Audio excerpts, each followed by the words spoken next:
The D. and Davis Show.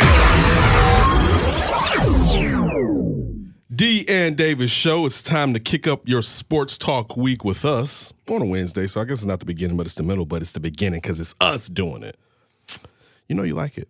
We got a lot to get into today. We're going to talk a little bit about the NCAA. Not a little, a lot about the NCAA with Sweet 16 and the Elite Eight with brackets being busted. I know mine was busted. Scott Phillips is coming back to the show. You can always check him out at Phillips Hoops and also at College Basketball Talk NBC. He's going to join us to break down the Final Four, who's going to win, who's going to lose, and who's getting out coached. Then we're going to switch over to a little MLB, and we're going to have former player and former manager Bobby Valentine is going to join us to break down what he's up to in the MLB season with opening day just passing last week. I am Kenneth Davis, and the voice you hear next is D. What's going on? It's Damon Spurl. Hey, make sure you follow us on Twitter at D and Davis Show. Once again, it's at D and Davis Show. Instagram, Twitter, we are there. Facebook.com/D and Davis Show. D and Davis Show at gmail.com. There you go. If you want to hit us up on an old school email, you can download the podcast on iTunes, SoundCloud, Google Music, Stitcher, and the TuneIn app. I'm on Twitter at Demons1. Ken is on Twitter at That's Davis. New executive producer of the show. One Mr. Ryan B. Ryan, damn it. Hold on, wait a minute. Say it one more time, Brian. Bukowiecki. Wait, Bukowiecki? Bukowiecki. Bukowiecki. Yeah. It's Vesky. Vetsky. It's Vetski. So VT ski. Yes. Book vet. Bukowiecki. Booker. Yeah. Like Booker T. I'll use my wrestling references. Yeah. Booker. Like booking a vet. So Bukowiecki. Exactly. Yeah. Ski. There you go. Ryan Bukowiecki, new executive producer of the D and Davis Show. Follow Ryan on Twitter at Ryan B-Ski. Nasty. Ryan B. Did you mean for that to be nasty? Yep. And in studio Plead with the us, also producer of one Mr. D and Davis, the Flip, who's been down since day one. One Mr. Sidney Brown. You can follow Sid on Twitter at SidKid80 and read all his articles on weareregalradio.com. Hello, Sydney. What's good, fam? Hey, Sydney and I went to the Blackhawks game last night, and I told Sid downstairs, it's the first time I've seen you back-to-back days since we was in high school. This is kind of weird, but I like it. Yeah. Thanks. As you do something positive and what we want to do for once instead of doing other stuff, but that's a whole nother show. But Where the hell is this going? I had no idea, but I was going to the Blackhawks game. Come on now. I was going to the Blackhawks game. We had a very good time last night. We went to go see the Hawks, my very first Hawks game. Shout out to Sid for bringing it up. It's like, let's go ahead and catch one. Win against the Winnipeg Jets. Lost in overtime, but I will say this. I'm definitely going again. If you have never been to a Blackhawks game, definitely go. Make sure you bring a sweater because it was cold as hell in there. I didn't think, we was in the 300 levels, and I didn't think it was going to be that cold, and I didn't think I was going to feel that ice in there like that.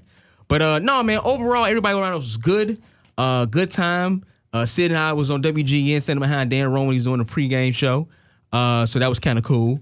And what was cool about it? Because we was on TV again. I didn't see you. Well, you didn't see us, but a lot of people did. But there you go. You're on TV. I get when people that aren't on TV get that little TV shot behind somebody. You're on TV. I'm on TV. But it was something new. It was a new environment. Just wanted to see, like, hey, did you see me? Hey. Yeah. And if you don't believe us, go to D and Davis Show on Twitter, and you'll see the evidence right there. There you go. So, no, man, it was a really good time. I would definitely say next season, we can kind of do like a show outing. I know we want to try to do something baseball. We're all huge baseball fans in here, but we should definitely do a Blackhawks game. Damn good time. It was a good time. Favorite part of the entire experience? Favorite part? It was more so, the intro to the game is like no other. And it was, saying with the national anthem and actually being in there when the crowd is going crazy as he's singing it, that was really cool. But the one thing that really struck me was how quiet it is during the game. Now, I've been to plenty of basketball games at the United Center and at the Chicago Stadium for the Chicago Bulls. But it's quiet during the play. It's the weirdest thing. I didn't expect that. And then when it's stoppage to play, then everybody kind of get up, go do whatever, and then they have like the games on the Megatron or whatever you call it, like the Dunkin' Donut race, and I think it was the Derby for Hawthorne, where they have a sponsorship with the Blackhawks. But no, that was probably the weirdest thing, because I never seen anything like that. How quiet it was, and everybody's very focused, and you know what I'm saying, when there's a play is done or something happens, like then it's like quiet again. So that was probably the most interesting part. I would say that was probably the most interesting part. But overall, man, it's a damn good time. Highly recommend it. Highly recommend it. All right, so Ken, what you got for us? I don't know, because I don't know what y'all doing this show. It's called opening up, talking about what happened. Sports. It's called a terrible open. Cuba releases the first players eligible. Cuba releases the first players eligible to sign an MLB draft. This just came across. Yeah, so now they're set, instead of players having to sit there and have coyotes sneak them from Cuba here to America. Usually they take them through Mexico, or when they go on international trips abroad, they do it there. They released their first players that are eligible to sign MLB contracts, big time deals. Now the question is, will these players are they going to be able to sign as free agents, or do they go into the draft? 34 players are between the ages of 17 and 25. This is from ESPN, meaning they will all be eligible to sign minor league contracts. Minor league salaries start at $850 a month, but signing bonuses for top players exceed $1 million. Hundreds of other international amateurs sign for $10,000 or less. That's pretty good for Cuban baseball players. Yeah, if you're coming from nothing, hitting that, and able to do it right to the MLB, that's a big story. Sports Center, our Jeff Passan reporting that the Braves and their 21-year-old outfielder Ronald Acuna Jr. are finalizing an 8-year, $100 million contract extension. This, despite the fact that Acuna has played in just 115 big league games, although he has hit 27 home runs in that time. So Atlanta cementing its future with this investment. Big news of the day when it comes to MLB. Phenomenal rookie last year. Ronald Acuna Jr. signed a $100 million extension. It can add up to $100 million. Similar to what happened with Eloy. Those last 2 years are really the years that pop, even though this is $100 million, so it's more than that. But the last two options of those years, I believe, is $17 million, and then it includes a $10 million buyout. But look, and the difference from Eloy is Acuna Jr. proved it last year how great he was. Well, how great he may be. I believe looking at his stats last year, like the only person that hasn't gotten into the Hall of Fame is either Caline or Caligny, or I can't remember. But looking at what rookie of the year, as far as the numbers he put up last year, the only people that aren't in the Hall of Fame is either or. I'm sure I'm wrong, but is either or. So just looking at it, and definitely when we talk to Bobby Valentine a little bit later, be interesting to find out what he thinks about some of these players. I know when we're talking to Tom Thayer outside, I mentioned that in the past I've heard him say the players should be on 1-year contracts, which I would think the players, majority of the players probably wouldn't want to be, because you want some type of security. No, he wants security. Yeah. It's almost kind of like playing in the NFL. You know, it's a lot like the playing in the NFL. It's exactly like. Even though the thing about the NFL is the guaranteed money gives you kind of security the first couple years usually. It actually will go longer, but now we see in situations like Antonio Brown where teams are now more willing to eat that money that they wouldn't have eaten when they want to just cut ties with the player like that. But it's a lot of money being moved out. I tweeted out, I know you and Cheryl Ray Stout commented on it. To me, it seems like this is the MLB making a direct effort to kind of please the players, or kind of, I won't say necessarily please them, but hurt the union in a way as far as giving these young players money. So the argument that, the controllable years part as far as arbitration and where players aren't getting paid young, and we know older vets when they hit 30 aren't getting paid. Now they're starting to show, hey, we're paying these young players before it's their time. In a lot of ways, but this one is different though, slightly from Eloy. But in a lot of ways, it's still not the amount of money that they would coop. Their deals are similar to the Tulowitzki, Evan Longoria, Chris Sale, Quintana deals where, you get some security. This is real money right here, $100 million. Even though he would have made more if he waited it out. But that's closer to real money compared to some of the deals. There's another player with the Rockies I just saw, a guy Jermaine Marquise, agreed to a 5-year, $43 million contract extension pending the physical out of ESPN too. And it's just, again, these teams, especially the teams, and we know they did this with Arenado, the teams that know that they don't have as much money, even though all these teams have money. They got money. Look at when I mentioned the Tulowitzki, Evan Longoria, that was the Rockies with Tulowitzki, and you have the Rays, a team that we know is cash struck in the AL East with those big markets trying to get to those players earlier.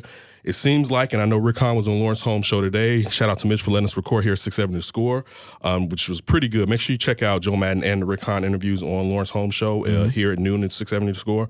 But it's pretty cool to see that these teams are doing it, and it lets you know that, and I don't think any of us thought signing Eloy was foolhardy, but it also gives you even more positive vibes as far as that signing. Yeah. I mean, this is kind of like they're almost circumventing, the owners are almost circumventing the union. Because if you come to a young player, in the case of Eloy, who by that time hasn't taken took a swing in the major leagues, and then you have the young kid down in Atlanta. But if you go to them and say, hey, listen, I give you $100 million right now. What 21-year-old, what young player, what person damn near is going to be like, you know what, nah, I'm going to wait and I'm going to play out these next 5 or 6 years when my contract is fully up and then going through arbitration, and then I'm going to bank on myself. So it's very smart business-wise. It's kind of like, why not just give them the money now? And I can give them less money because they don't have any money. And so it makes sense for them to do it.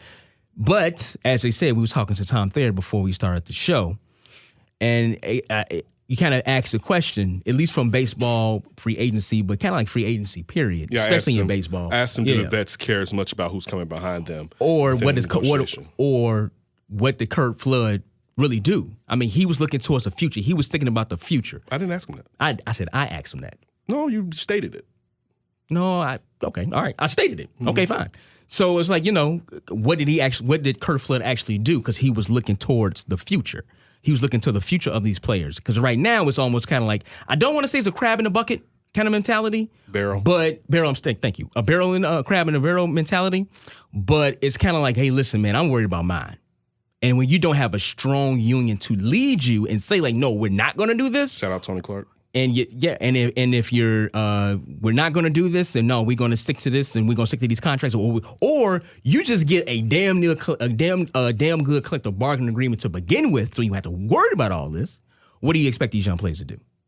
Yeah, and real quick, if anybody was hating on that, I remember back when Mike Trout signed that deal, there were people like, man, what he could have gotten, predicting what Bryce Harper would get this past offseason. But then you saw, and people were like, well, you only got 180 as far as I think it's close to what Mike Trout at least got. But then you saw Mike Trout, because he's the greatest player of this era, double back and get almost $500 million, which I'm sure Ronald Acuna's like projecting how great I'm going to be, that in 4 or 5 years, I'm going to be back on the table. Look, now who's really left? Now you have Mookie Betts and you have Chris Bryant. He ain't going nowhere. Yeah, they just signed Xander Bogaerts the other day. Yeah, and if they gave Xander that money, they're allocating the funds to Red Sox, the funds that they need to make sure they can pay Mookie Betts. All right, you gave Chris Sale that money. I wonder how these contracts are staggered. I would be really interested in, and it doesn't seem like it happens a lot. Maybe in football a little bit more. How often players, along with the team, stagger contracts to allow the team to have some flexibility in years. Like, we'll pay you this much this year.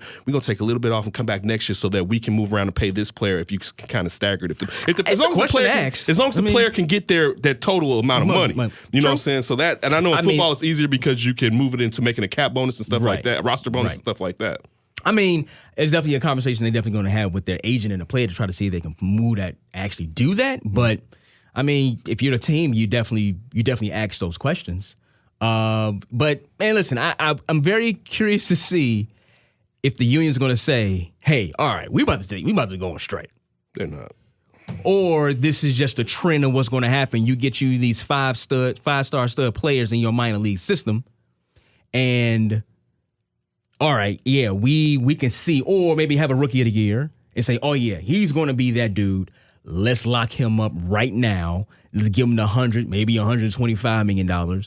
And let him bank on himself even further out in the future, but we have him locked up between 8 to 10 years. The only problem I have as far as now, it seems like there won't be a strike, and we've seen a strike all this past offseason. We thought it was going to happen. Everybody's getting paid. Yeah. Like, and look, you're still going to have, when I say everybody, you're still going to have a lesser than this player. You're still going to have the guys that were in like JT Martinez's situation. He's a greater player than this, but that slugger who is 30, 31 perhaps, who is not going to get the extension he used to, those guys are still going to be upset.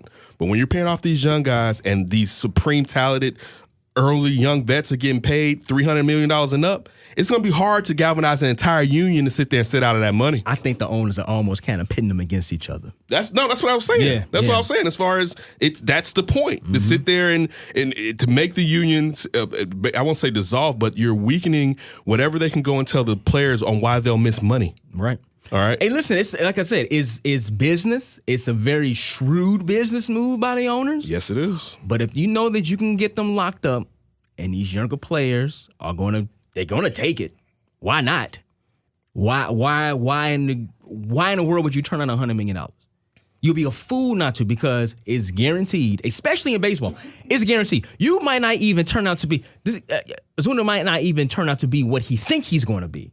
His numbers might not be paying out for, I think they will, but let's say 2-3 years down the line, he's not even the player that everyone thought was going to be. But you know what? He got $100 million in the bank. But I mean, chances of that happening are minute. No, I'm saying I'm not saying you're even saying that. But you think about it, though. Hey, it's like, damn, what if something happened to me? I can break my leg. I can do this. I can do that. I can go through a slump. Maybe something happened. Mm-hmm. It's all these different variables.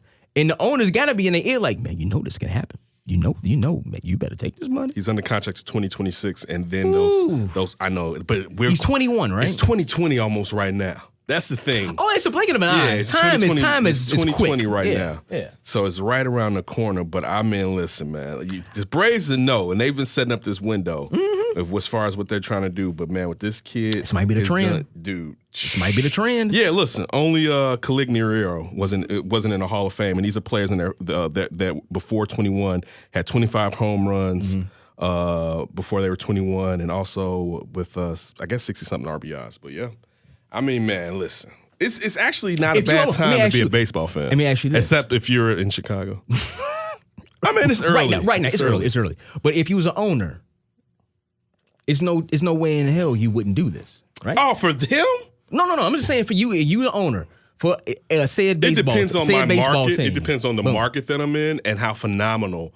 Like in players like Fernando Tatis Jr., Eloy Jimenez, Vladimir Guerrero Jr., Ronald Acuna, I'm going to give them this money. I mean, but they're in the rarest of air. You know what I'm saying? So guys is a step lower. Dude, you're going to have to spend about 2 years in the majors before we're going to talk about this. 2 or 3 probably. Yeah, before we're going to talk about me giving you this type of money, because what you said as far as if somebody gets hurt, we want to be on the hook. But a star phenom, I mean, look, Rick Hahn was talking about it on the Lawrence show today.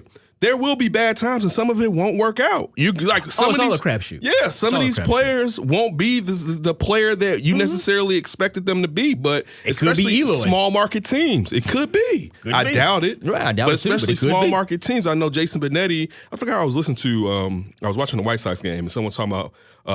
It was the White Sox playing nationally on ESPN yesterday, and one of the announcers was saying how Jason Benetti says the only thing to stop Eloy is as far as he gets hurt. That's basically how great he's projecting him to be. The only thing that can stop his greatness is injury, basically. I trust Jason Benetti a little bit. Yeah, no doubt. I feel that. I was sitting there on Sports Feed Sunday, and I went in there. Funny thing, I went in there, and I thought it was a funny thing about you. Sit there and shout out to Larry Howley. Larry had sit there and hit me with what the show was going to be about, and I sit down, and it was NCAA. Was he there? He wasn't there. No, he wasn't there. Oh, okay. It was NCAA, Jordan Howard, and some Bulls. And I sit there in the beginning of the show, and I look. First, I talked to Vic, who we're going to have on the show. Vic, we had a good time chatting it up, talking about hitting up a bar, do something sports-wise. Okay. So we're going to do something like that with him and his guys. He's a part of the Action Network HQ. Yeah. So you tweet us all the time. He was sitting there, and I heard him talking. He's like, yeah, they called me in real quick, and I'm talking like Bears and NCAA, and I'm thinking like, well, they don't usually have two guys talking the same things, right? So I'm like, all right, whatever. I'm sitting there talking, Dan Roan and Josh or whatever. Jared comes in. So then I sit there, and I'm, waiting for the segment to start, and I see the highlights playing, and it's the Cubs.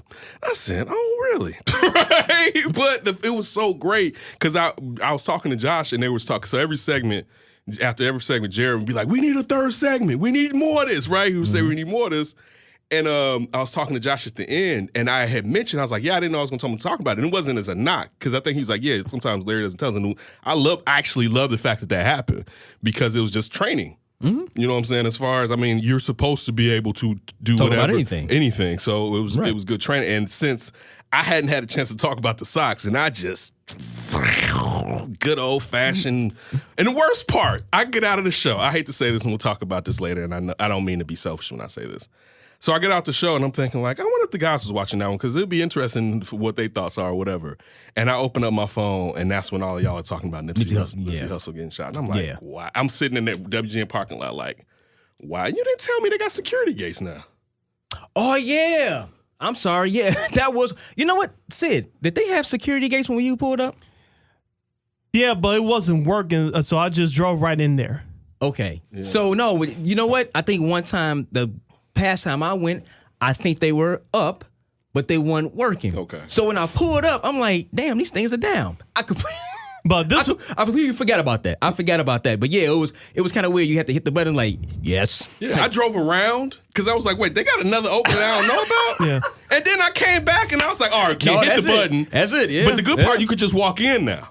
Yeah, you can. Because they was like, all right, and they buzz you in when you walk into the door. Oh, I still have to ring the bell. No, they got me walking in. Oh, okay, maybe they saw me. Yeah, they got me walking. So you know what? He I probably saw me, but I hit the button anyway. Yeah, I had to buzz in because it was my first time. So I thought you had to walk in as well. I was like, no door was open. So I used to use the buzzer as I was a guest, and they walk you in. But yes, they now have security gates, so nobody can just walk up in WGN. You know what crazy thing? And at least to the parking lot.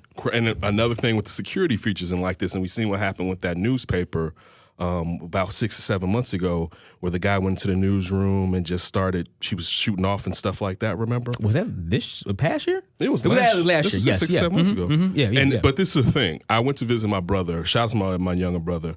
All well wishes from everybody. I went to visit him Friday, and he's at Rush. And the lady asked me, she's like, "Could you move over?" And they got this little camera. I was like, "Can you take this picture?" Asked me for my license and scan the back of it. So when she did that, I was like, "What's going on?" And she's like, I was like, "How long has this been up?" Because I know I come here, this isn't up. She's like, "It's been up since like the 4th. I was like, "Why?" She said, "Mercy." I said, "Oops, I forgot. You're right." And it made me think about that going to WGN and just how crazy the world is, and someone wanting to make some stupid message to get out there. In media in general, or in help everywhere, it needs to be more secure. Unfortunately, how things are right now. No, listen, when you park at the Aon building here in downtown Chicago, they tell you to open up your trunk and they take your license and scan it. Really? Mm-hmm. Yeah, every time at the Aon. It's like, "Open your trunk, sir." It's no problem. Click. Can I get your ID? Here you go. No problem. They like scan it and look at something. It's like, hand it back to you, close your trunk. Okay, you're good to go. I'm like, all right. Because I don't know when that was implemented. I mean, when did it happen to you? It just recently this happened? Oh, it's been doing this episode. If I drive down here every once in a while. It's always been like that. It's always been like that, yeah. I mean, when I was interning here at the Score, I think the one time I parked down was in the Pru, and I didn't have to do that. Yeah.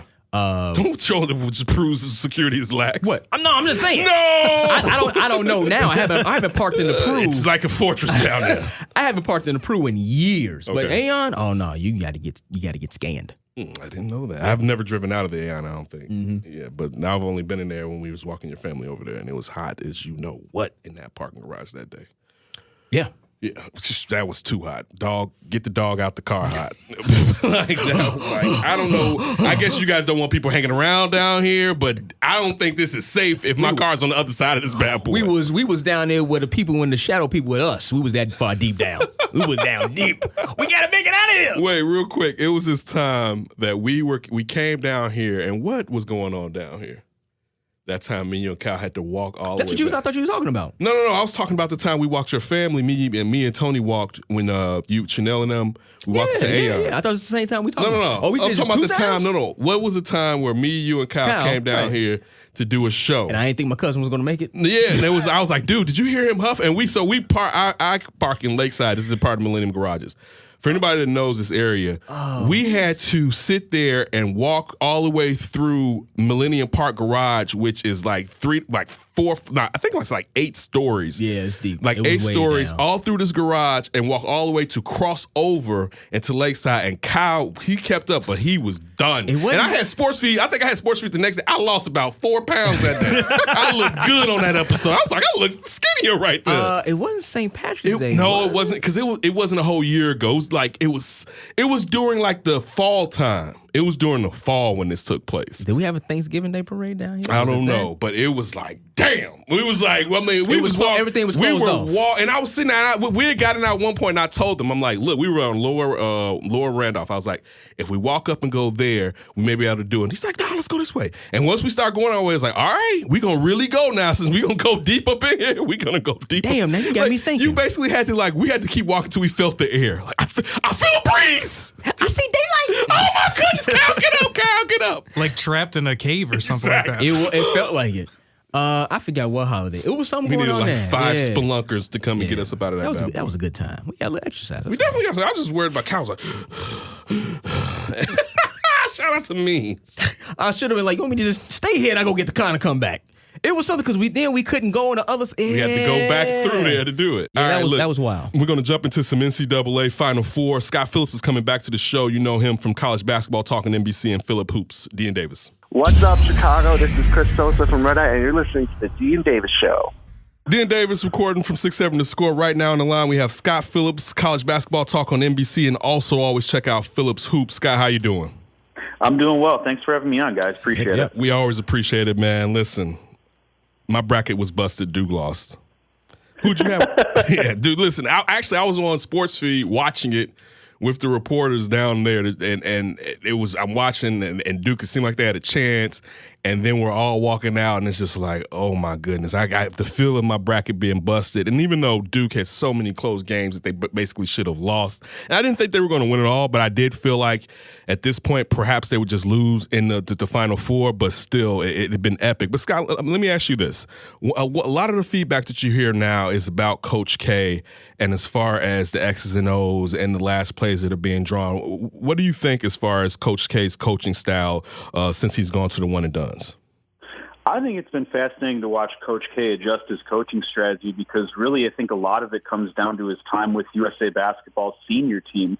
Getting those gold medals with guys like Kobe Bryant and LeBron James gave him a lot of cachet with those one-and-done type of recruits because, as noted before plenty of times, Coach K was more of a program guy heading into that one-and-done era. He liked guys to stick around for 3 or 4 more years. You had the Leitners and the Hurleys and the Wojos and guys like that who would stick around a couple of years. And only this last 10 to 15 years have we started to see the pros go to Duke more often. And, Mike D'Antoni adjusted Coach K's coaching style quite a bit more to the pro style when he started working within the USA. And I think it's kind of resonated with a lot of the players in the fact that he lets them go now. He doesn't maybe micromanage them play by play. I think it kind of grew to bite them a little bit in this one because having RJ Barrett go a hero ball and iso ball so often, not getting touches for Zion Williamson, particularly on the block where he seemed to be doing damage. There's some questions that you have to ask Coach K there, but in terms of the methodology and how he got there, he's obviously doing something right if he continues to be in this Elite Eight position with freshmen and new players. With the fact of him switching to young one and dones, and as you mentioned, you can think about Bobby Hurley and Grant Hill and Christian Laettner and the amount of time that you had to coach those players up and teach them different philosophies and systems. How hard is it defensively to get these players on one accord when you basically only have them from the summertime and into the fall? How much has that changed with the fact that he can't have these players for at least 2 to 3 seasons? I think it's been really difficult, especially defensively, as you mentioned. And part of the reason this Duke team this year had so much hype entering the season is they had 10 extra practices and a few extra games on a Canadian exhibition tour. So this group of freshmen got together during the summer and got to play with each other longer than the groups normally would have. And I think you saw that with the Champions Classic early in the season when Duke flew out Kentucky, just how prepared they were compared to most of their competition, particularly another freshman-laden team like Kentucky. So, with Duke, they never really adjusted. They never got better as the season wore on.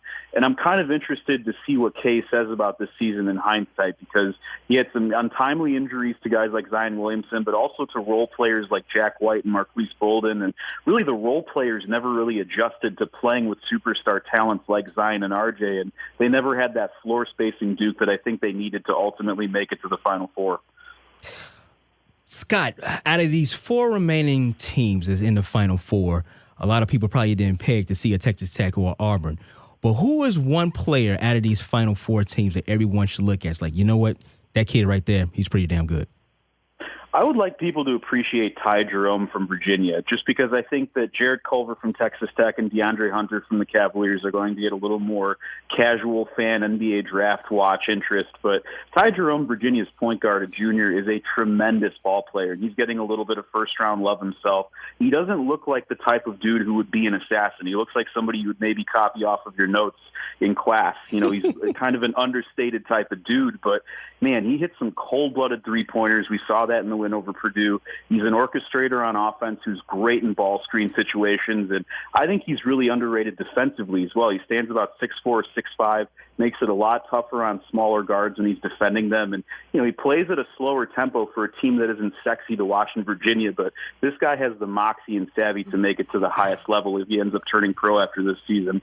D and Davis show right down here, recording at 6-7. Your score online, which right now is Scott Phillips, college basketball talk. Make sure you follow Scott on Twitter at Phillips Hoops. Sticking with Auburn, or going into Auburn, Jared Harper, the point guard for them. I've been watching this kid through the tournament, man, and he has been just something special to watch. Give us a breakdown of Jared and how you think he can possibly take Auburn a little bit forward. I love Jared Harper's game, and he's kind of been an underrated guy ever since the high school ranks. He was a point guard for a team with Wendell Carter that made it and won Peach Jam, which is kind of the most prestigious AAU tournament that we see over the summer. And, you know, guys like Carter got most of the credit, but Harper was the one who buried the big shots down the stretch. And that's what we're seeing once again at the college level during this NCAA tournament. Bryce Brown and Jared Harper continuing to trade big shots for Auburn. And the thing I love about Harper is Auburn's known for its three-point shooting. They're streaky from there.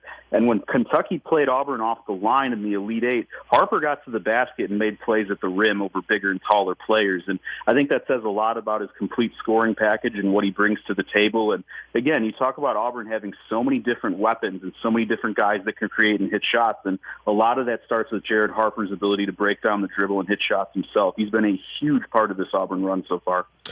It's funny now. I'm not the biggest Bruce Pearl fan, but I'm leaning towards Auburn or Michigan State winning it all. One question, this is going into the future. We all know that basically probably by 2022 or so, the one and done is going to be over. You look at somebody like Bruce Pearl, who is excellent, one excellent coach, but also excellent when it comes to scouting out the players he wants in the system, fast players that can make shots and can play that up tempo and can definitely shoot and be in the pick and roll and everything of that sort. How do you see a coach like Coach Calipari, who got an extension from UK? I want to talk to you about that. And then Coach K, as we mentioned, how do you see them excelling? Of course, Coach K is going to return back to what he did before as far as teaching his players from freshmen, because the one and done are probably going to be gone for the most part, even though some players will step out. But how do coaches like Bruce Pearl stay in tow with Coach K, and how far will his philosophy continue to excel, or will it go take a step back now that you have Coach K getting players to stay for 3 to 4 years like the Bruce Pearls or the Tom Izzos?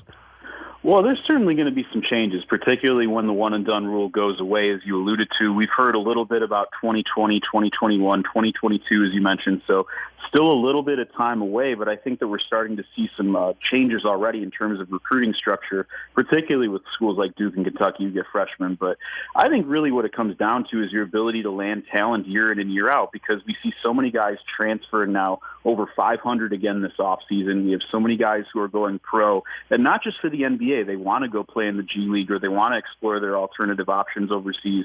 I think that it's still an ability to get the most talented freshmen and also to get talented graduate transfers and guys who make your program better. And I think the leg up that a guy like Bruce Pearl maybe has over a Coach K or a Calipari is he's able to pull in guys from all different means in order to build his roster. He's had top 100 recruits.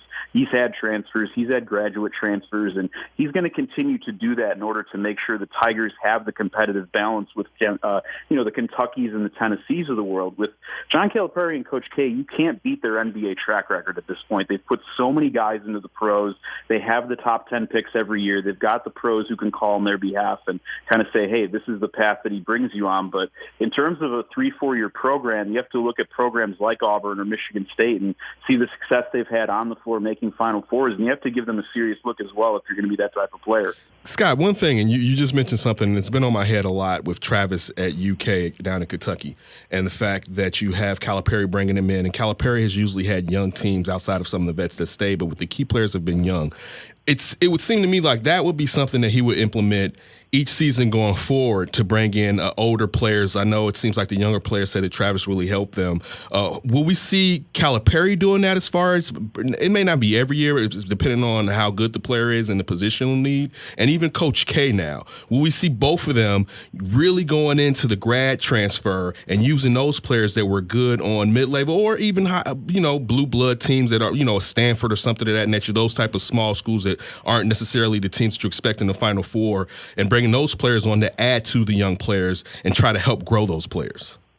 Yeah, definitely, because I think when you have these college-ready guys who have been in winning programs, who have the strength and they have the knowledge of being able to run basic systems, that it does make it a lot easier when you bring in 7 or 8 new scholarship players. And Kentucky's starting to do that more. You mentioned Reed Travis. They've had a visit from a Bucknell grad transfer, Nate Sestina, during the week, so they're already investigating their options that they might be able to bring in for next season. And I think it might be a little bit tougher at Duke than maybe Kentucky, and part of that is these student-athletes do legitimately have to go for graduate degree programs. And while, that's obviously an understated component of what we talk about as basketball fans, a graduate degree at Duke is not an easy thing to come by. Those programs are not easy to get into. Not to say that Kentucky's graduate programs are easy either, but it's a different type of admissions process for those types of schools. So we're going to have to see what types of adjustments Duke maybe make in terms of a graduate transfer scenario, but it wouldn't surprise me one bit if Coach K started to look to that market because, again, he's going to need to start filling 5 or 6 scholarships per year if this sort of pace sustains for one-and-done players. Dan Davis on the line right now. Scott Phillips, college basketball talk on NBC. Follow him at Phillips Hoop. Scott, who do you have still left in your brackets? Still have Texas Tech. I really like their defense heading into this. Yeah, you were talking that talk. Yeah, other than that, no, my bracket's not been very good. So, take that with a little bit of a grain of salt because I got one of the underdogs, but I didn't do too well on the other components. Now, look, with Texas Tech, do you have them going to the championship or do they lose in the Final Four? I was sunk with Duke as some of you guys were. I mean, I had the Blue Devils winning this whole thing, so really my bracket's wide open at this point, and I'm just enjoying the games. I'm actually looking at Scott at that matchup of Michigan State and Texas Tech. Texas Tech hasn't allowed a team to score over 70 points, and Michigan State has scored over 70 points 3 times. So you look at that matchup right there. What do you think about that Final Four matchup? Definitely look for the under in that one, in my opinion, guys. I think it's hovering around 130 at this point. Between the dome shooting, the nerves, 2 of the best defenses in college basketball, and 2 low-tempo teams, I think this one has the potential to be ugly. I'm talking like high 40s, low 50s type of ugly. But I still think that it's going to ultimately be a close game. But to me, it comes down to Cassius Winston from Michigan State. He's their experienced junior point guard that really took over that Duke game. I think he had 20 and 10 with only 1 turnover playing all 40 minutes. So when you have that kind of stability, even if you do have the number 1 defense like Texas Tech, it's hard to throw off a team when they're running their offense. And Michigan State has done such an effective job of finding key shooters and getting the ball to guys they need to, like Xavier Tillman, that I like the Spartans in a close one in that one. What do you think about Cassius at the next level? He's intriguing to me because I don't know how he necessarily defends a lot of the uber-athletic NBA point guards. I'm not sure he's necessarily a starting caliber guy, but, you look at some of the second-unit guys who've started to make their way in the league, like Fred VanVleet or and Ishmael Smith, and, just guys who are steady and heady, effective guys who run an offense, who can hit perimeter shots, who can maybe cause some havoc on defense a little bit. Winston's got to become more of an upgrade defensively. He's got to show a little bit more burst around the rim and finishing over length. But again, based on the way that he wins and the amount of turnovers he limits, I love the way that he plays. And if you're a second unit NBA team looking for a backup point guard, he might be an option for you. Scott, who do you have in your championship game? So I've got Michigan State facing Virginia in the championship game. I like the Cavaliers over the Tigers in a tight one. Again, I think Auburn's 3-point shooting is a key for them, and Virginia is one of the best in the country at limiting 3-point looks and kind of getting that monkey off of their back, getting into this Final Four after last season's loss to the 16 seed UMBC. I think that some of the pressure is off Virginia now. Everyone's kind of on a level playing field when it comes to pressure, and it's going to be fascinating to see if Virginia can play a little bit more with the chip on their shoulder as we've seen during this tournament. Who do you have winning it? I have Virginia winning it. I think that the Blues end up getting over the hump. I love the way that this team is defensively. They've got guard play in Ty Jerome and Kyle Guy who are starting to get comfortable hitting shots. And this is a team that's a lot more versatile than some of these other teams in the Final Four. They can go and junk it up and play a slow-down style. They can go into the 80s and win a shootout over a team like Purdue if a Carson Edwards gets hot. That's what I really like about this team overall. They're very versatile. They're grounded in what they're rooted in, and I think that their defense carries them to a title here. And speaking of Virginia, what do you think of the draft prospect of Hunter now that it seems like he really hasn't had a great tournament? And as you said, the guards have kind of carried them along the way. It's definitely hurt him a little bit, but I think people have to keep in mind that the NCAA tournament and playing on this weird large stage is also a very small sample size to what a full college season in and a full body of work is going to look like. If you look at a 6-game run and compare it to what an 82 NBA games season is going to be like, that's just a tiny fraction of what a guy is going to be needing to do at the highest level. So there's going to be highs, there's going to be lows. That's why I say when you watch the tournament from a draft perspective, not to really take into account too much of what's happening in this 6-game stretch, whether for good or bad. You take the body of work overall in terms of what Hunter has been during the season. He's been one of the country's best two-way players. He's named the NABC Defensive Player of the Year today. I think in terms of the 3-and-D model of the NBA, he's going to fit well because of his ability to knock down shots and defend 3 or 4 spots. And, he's never going to be a takeover guy. You're not going to look at him to be a Kawhi Leonard MVP type of candidate, but if you need a second or third scoring option who can get a lot of things done, I think DeAndre Hunter's a guy you have to potentially look at in the top 10 of this draft. Scott, to kick off the tournament with Michigan State, Izzo had the altercation, if you want to say, the little dust up with the young player on the court. But kind of give us a breakdown. What do you think about his coaching and how he's been able to galvanize the team after that and get them to the Final Four? Clearly it works for Michigan State, and that method of coaching and that method of confronting a player directly in the huddle around the floor is not for everybody, but you saw the response from Aaron Henry throughout this tournament. He's played well, including a key Sweet 16 performance against LSU, and you've seen a lot of the old Michigan State players, successful ones at that, guys like Draymond Green and Gary Harris, go to bat for Tom Izzo and his coaching style. And these are guys that spent multiple years playing in Michigan State before going into the NBA. They kind of know what they expect with that program and what he brings to the table. And again, you look at Tom Izzo's results and they speak for themselves. I think he's been to 9 Final Fours now. He does it with a collection of players that don't necessarily have the best pro prospects, but have bought into his system and what he's doing. And he certainly produced a lot of capable pros as well that maybe were under the radar. Not a lot of people expected Draymond Green to be this type of NBA player, and some of that is tough love probably helped him get there. Scott, I got 2 players I want you to tell me about real quick before you get out of here. One is P.J. Washington down in Kentucky. I feel like he did a really good job looking at how he's grown, looking at how bad that game got. It was P.J. Washington or nothing. Where do you have him going perhaps in the draft, and what type of ceiling do you have for him? He's a fascinating prospect because I think people are going to look at this foot injury and ask how serious it is, because he was a warrior during this tournament, but a foot injury for a big man like that who's so bouncy and active is also something concerning you have to watch going forward. So I think he's still a first-round pick. He might even hover into that lottery area, but I think a lot of it's going to depend on how his bill of health is and how he's able to shoot in workouts, because teams still want to see if he's a consistent floor spacer from NBA range. And look, Chicago's very own for Simeon, Tyler Horton-Tucker from Iowa State said he's going pro. Where do you have him, and what type of player do you think he'll be in the pros?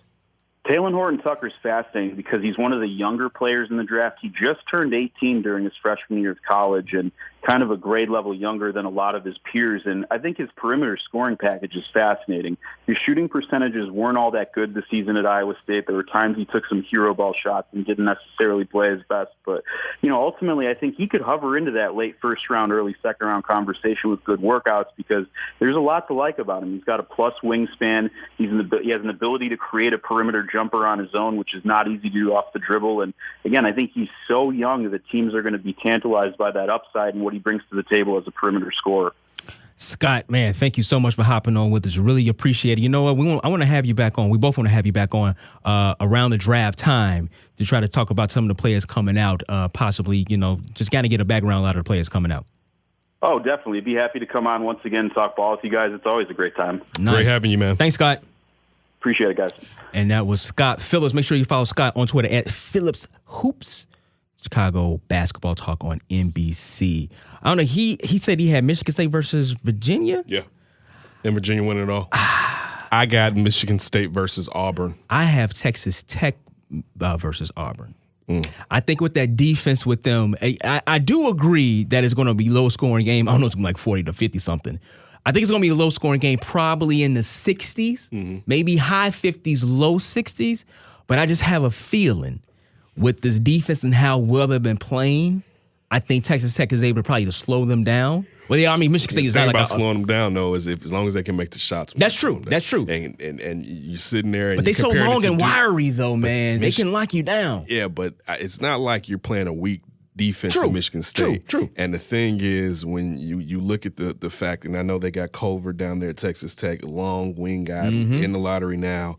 But you got Cassius Winston, and man, he can knock it down. He can knock it down. And this is the thing I was thinking too. Facilitate it too. So good. This goes back to old standards of back in the days of guard play used to be the key in the tournament, and that's what you're seeing now as far as terrific guard play. So even though Texas Tech, and I don't know if they're going to be there now. I can't sit here and tell you you're wrong. I didn't think anybody was going to. I can sit there. I thought Michigan had Michigan State. Yeah, definitely. I didn't think that was good. We all knew when the tournament, when the brackets were announced, that was going to be a problem for Duke. And looking at Duke, how they played throughout the tournament, it's like, okay, they bound to slip up one time, and they slipped up the one time against Michigan State. Yeah, so, but with Cash, I'm not betting against Cash and Winston in this tournament. Okay. And again, I'm not a fan of Bruce Pearl, but man, that man can coach. Listen. And that team is hot. I look at Auburn, although they're number 5 seed, they're kind of like a Cinderella team. First time ever in the Final Four. And they're able to get here. And it's something about those teams. And you look at Virginia, what did Virginia do? They always go Virginia. Yeah, but man, it's they in the Final Four. You can't put that on Virginia now. No. Yes, they have made it to the Final Four, no doubt. But I'm just saying now they playing against a very hot team, as we said. And at 5 seed, I'm not going to call them a Cinderella, but they have that feel to them. And then look on the other side. It's like a Cinderella with steroids. I mean, like most Cinderella, if you think last year. Like, oh, there's a Cinderella team. Like, no doubt. Look at where their players at. Like, this dude is on the AAU team with Wendell Carter Jr. Like, at the best AAU, on the best AAU courts. So that's my only caveat as far as saying that. What do you have to say, Ryan? Yeah. Well, I look at Auburn now, to Dee's point, losing your best player almost kind of makes them a little bit of a Cinderella, because I thought going into last weekend with Kentucky, especially how Kentucky was able to hold on the evening beforehand in their Sweet 16 round, I thought that they were going to come out really strong and really handle Auburn, but Bryce Brown and Harper were absolutely killing it. Yeah. And I'm looking at their upcoming matchup. Virginia really struggled, obviously with handling Carson Edwards with Purdue, and now you're going to handle 2 of these guys. So that could be real tough. And as you're talking about a Coochie. Yeah. Blew his ACL out. But still, it goes back to, dog, you got 2 phenomenal guards in your backcourt. You can basically do the damn thing. And, especially when the fact that we know it's going to be a slowed down pace, half-court basketball, you got guys that can get it down and get to where they want to on the court.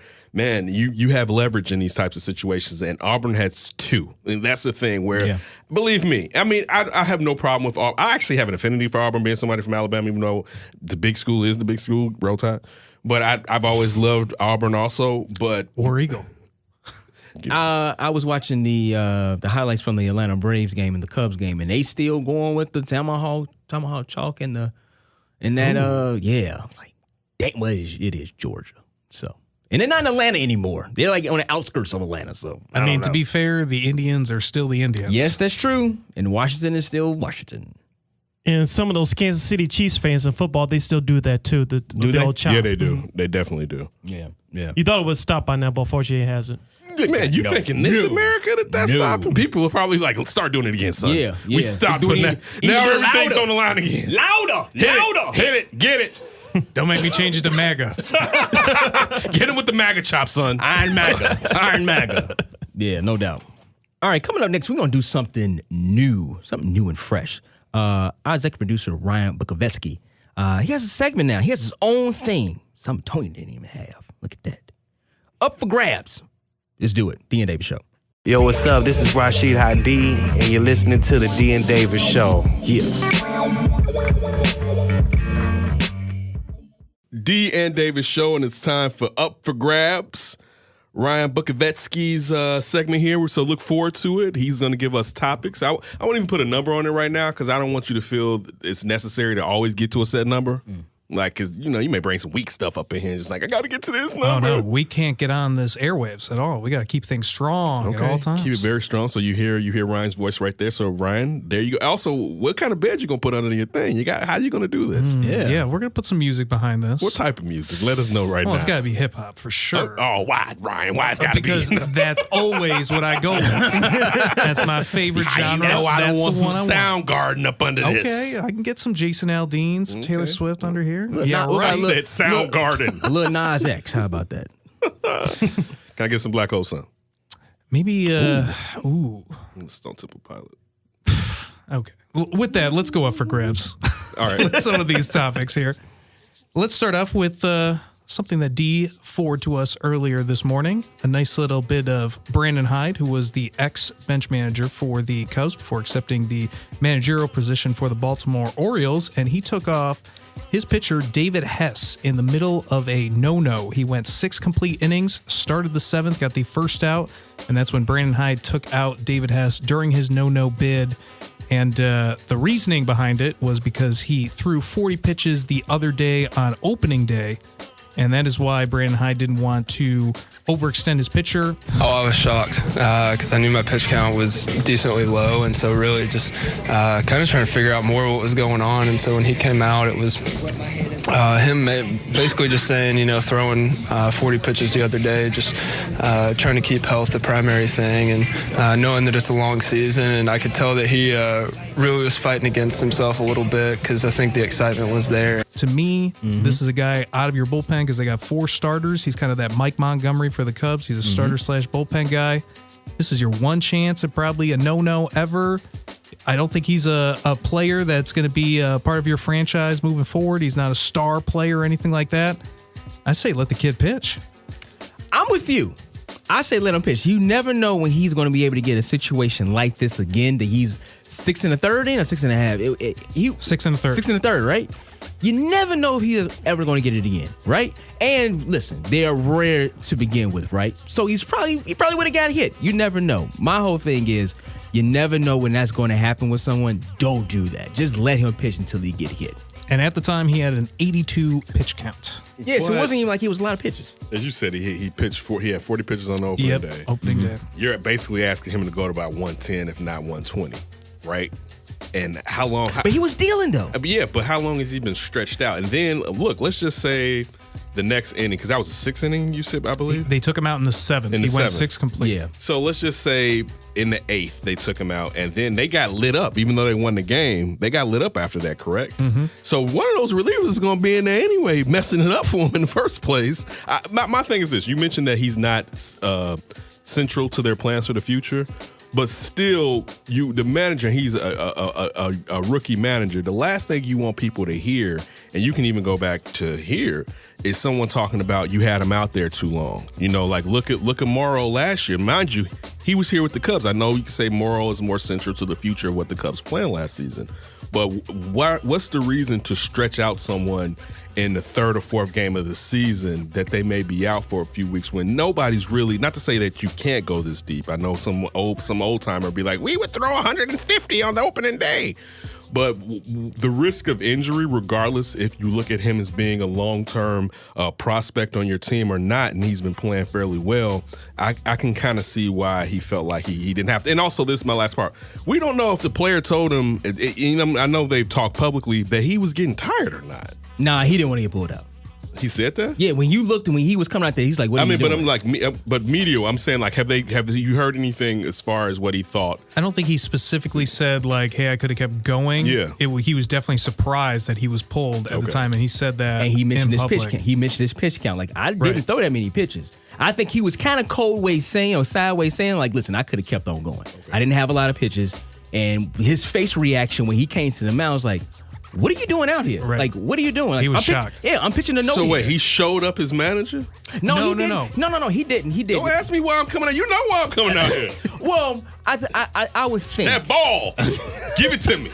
I would think if anybody was pitching a no-hitter and they saw their manager coming out, and I know all pitchers know when they see that strut coming from the dugout, like, damn, I'm about to get pulled. Mm-hmm. And he saw that strut. He's like, what is your ass doing? Do you see what I'm doing right now? So my only rebuttal would be towards you, Ken, would be I could see if it was like, okay, why was you out there and the game is like kind of like blown out, or it's it just isn't there for like, okay, so why are you still out there? I'm just looking in the sense of history and that he might never get to that point again. Right. So let him have his history. I get you. That's the only thing. To the point of but now I will say the pitcher, he did mention, like, listen, we talked about it. I think he's definitely looking out for us because he's talking about the health, as you mentioned before, stretching them out. He's like, he's thinking about us doing a long Our long man is hurt. I get that. Why is the long man hurt? Oh, yeah, he went for that no at the beginning of the season. But he could, but like I said, statistically, he probably would have got hit the next inning. A rookie manager, you know how many people will be blasting him if that kid comes up hurt in 2 weeks because he went for, let alone, we're not even sure if he would have got the no. So, man, you took him to the ninth. He lost that no, and now shorty is on the IR. Nah, man. I mean, I'm with you as far as probably that should be where it goes. But for the segment, someone had to play devil's advocate, Ryan. So, well, Ryan threw it up. I agree. I hate this old formatted debate where I just can't be myself. I'm joking. I really feel that way for the most part. What I said. Yeah, even though this might be this pitcher's only time or best chance to throw a no-hitter, sometimes you got to protect athletes from themselves. You know that, well, if you're an athlete, you're ultra competitive at the highest level. You want it so bad, but sometimes the managers or your coach sometimes have to do the tough thing, but sometimes they have to do the right thing. So you have to protect them from themselves. And that's high energy innings that he was going to start pitching to. So that was like playoff innings, and you don't know how tired he is, how he's going to be dealing because he wants to get the no. He's going to be doing stuff that he may not, as far as energy usage wise, and his tank being zapped a little bit earlier because now he's going for it. So just to piggyback on what he's saying. Yeah. All right, Ryan, set us up. Well, let's move on to basketball because Skip Bayless is done talking all of a sudden over here. Since all of a sudden you're pinned to a corner, let me give you a new corner to come out of. This MVP race that everybody keeps talking about. Ladies and gentlemen, I want to be very, very clear because you got listeners in Milwaukee out there too, and I want everybody to understand. I understand the Greek freak is a freak of nature. He's gained like 57 pounds of muscle since he first entered the league. The dude's a stud. And he has the right temperament, the right attitude. Ain't trying to befriend anybody. Very compelling interview he sat down and did with Adrian Wojnarowski, our extraordinary NBA insider. All of those things are true. But I personally am of the mindset that James Harden's the league MVP. But the truth is, with all due respect to the Greek freak, who was a brilliant player, there's only one choice for that award this NBA season. If James Harden doesn't win, it will be a joke. So for James Harden, I've said this going into this season. He's the most unique offensive weapon that the game has seen. He's the only player at some point in his career, the only player, and I want people to challenge me on this, to lead the league in total points, total assists, free throws made, and three-pointers made. He's the only person that's ever going to do that. And when I have the remote control in my hand and I'm watching League Pass, that's how I like to pick my MVP. Who's starting our shows every day? That's how I like to pick MVP. That's been James Harden this season. Do you agree Giannis should be the favorite right now? I do agree. I'm a voter. This is probably the hardest decision, or certainly one of them, that I've had to make with the MVP award. Fair or not, Giannis Antetokounmpo has been dealing with an ankle injury and has missed a few games since March 17th when he injured it. And the Bucks are going to be somewhat careful with his health the rest of the season and give him as much rest as possible heading into the playoffs. After they skip, because they're one game away from getting from having home court all through. Right. And so I they're think 3 after games that, up. Yeah, after that one game, right. I think he's kind of saying, even though he says he doesn't want to stop playing. Which means when this highly contested MVP race between him and James Harden, should this ankle injury somewhat cost or hurt Giannis at all in this MVP race? Not at all. Look, I already told y'all James Harden is the MVP. All y'all, did you gang up on me when they were here? No, I'm actually on your side. I like James Harden as MVP. Oh yeah, so when he gets it, and I was funny because I told y'all nationally it switched. I'm a Giannis guy. Let me say that. All right, James Harden has earned it with his phenomenal stats. I'm a Giannis guy. But no, I don't think it should hurt him. And even though I know what you're saying, and you can kind of even look at last year in the MLB with NL Century, you had Yelich, and when you had Javi Baez. But Javi kind of slowed down to go along with Yelich's production and Milwaukee getting past the Cubs, which at the time me and D was on Labor Day, and I was saying if that happened, you had to give it to Yelich. We didn't think it was going to happen then. Yeah. But now getting back to this situation as far as the MVP between James Harden and Giannis Antetokounmpo, the thing is, and I know the end matters, but Harden has been out too and hurt. So it'd be different, I guess, if it was like this. If this had been like the third time perhaps that Giannis had been hurt, I think then you can start saying, well, look at the amount of games that he's missed. No, they're both basically been injured once during the season as far as missing a certain allotment of games. If Giannis really misses games. So far, I think he's only missed like 2. I think he's missed a total of 3 or 4 at this point. For the season. And then he still may miss some coming up. If they get home court. But no, I don't think it should affect him whatsoever. It's 5 games left basically in the season. Like if it was 20, maybe. You know what I'm saying? If he was missing the last 20 games and then Harden just did something outside of what he's already done spectacular, I could see that. But I said a week ago, if not 2 weeks ago, I think it was last week, everyone's moved off of even the hardest Giannis person. When you really take a step back, and it's because now I think another thing is outside of when LeBron was winning MVPs back to back to back, and we get regimented into the best player wins MVP for the most part. Jordan didn't every year, but he did when he finally broke through. I think after LeBron didn't win it, we thought we would maybe get new players when you had, of course, with Derek before and Brown again, but KD getting it. Then you had Russell getting it, and then you had Harden getting it. And to see someone perhaps get it back to back, people were like, that's not going to happen. But when he had a better year than he had last year, what can you say? He's the reigning MVP. And his team, that team is third in the West now. Think about that. Where they were fourth. They're a game. They're not even the whole game. They're tied. I'm looking at the standings right now. They're tied with Portland, but Portland must have a tiebreaker. But there's still a chance that they're tied for third. Yeah. But they're tied for third. So I'm going for a team that had the second worst record in the West when Chris Paul went out, and he took this team to perhaps third in the stronger conference, and he's having a crazy year, averaging the most points we've seen since Mike averaged 30. Well, since Kobe averaged 35. All right, you got to get that man when he's earned. I don't think it should hurt him. But I definitely still think that Giannis is going to be in the running for sure. No, you said he's going to win. Is he still going to win? I think when voters look at it from a standpoint of what he's been able to do offensively, what Milwaukee's able to do, what Milwaukee is going to wrap up the playoffs through the entire season, and his defense, I think Giannis. And I said for devil's advocate during that segment, but I think Giannis still got a very good chance of winning it. I do. What about put a little bread on it? What you want? We can do a dub. June 4th. I'll do a dub with you. Here we go. I'll do it. Now he's going to try to get that money from me.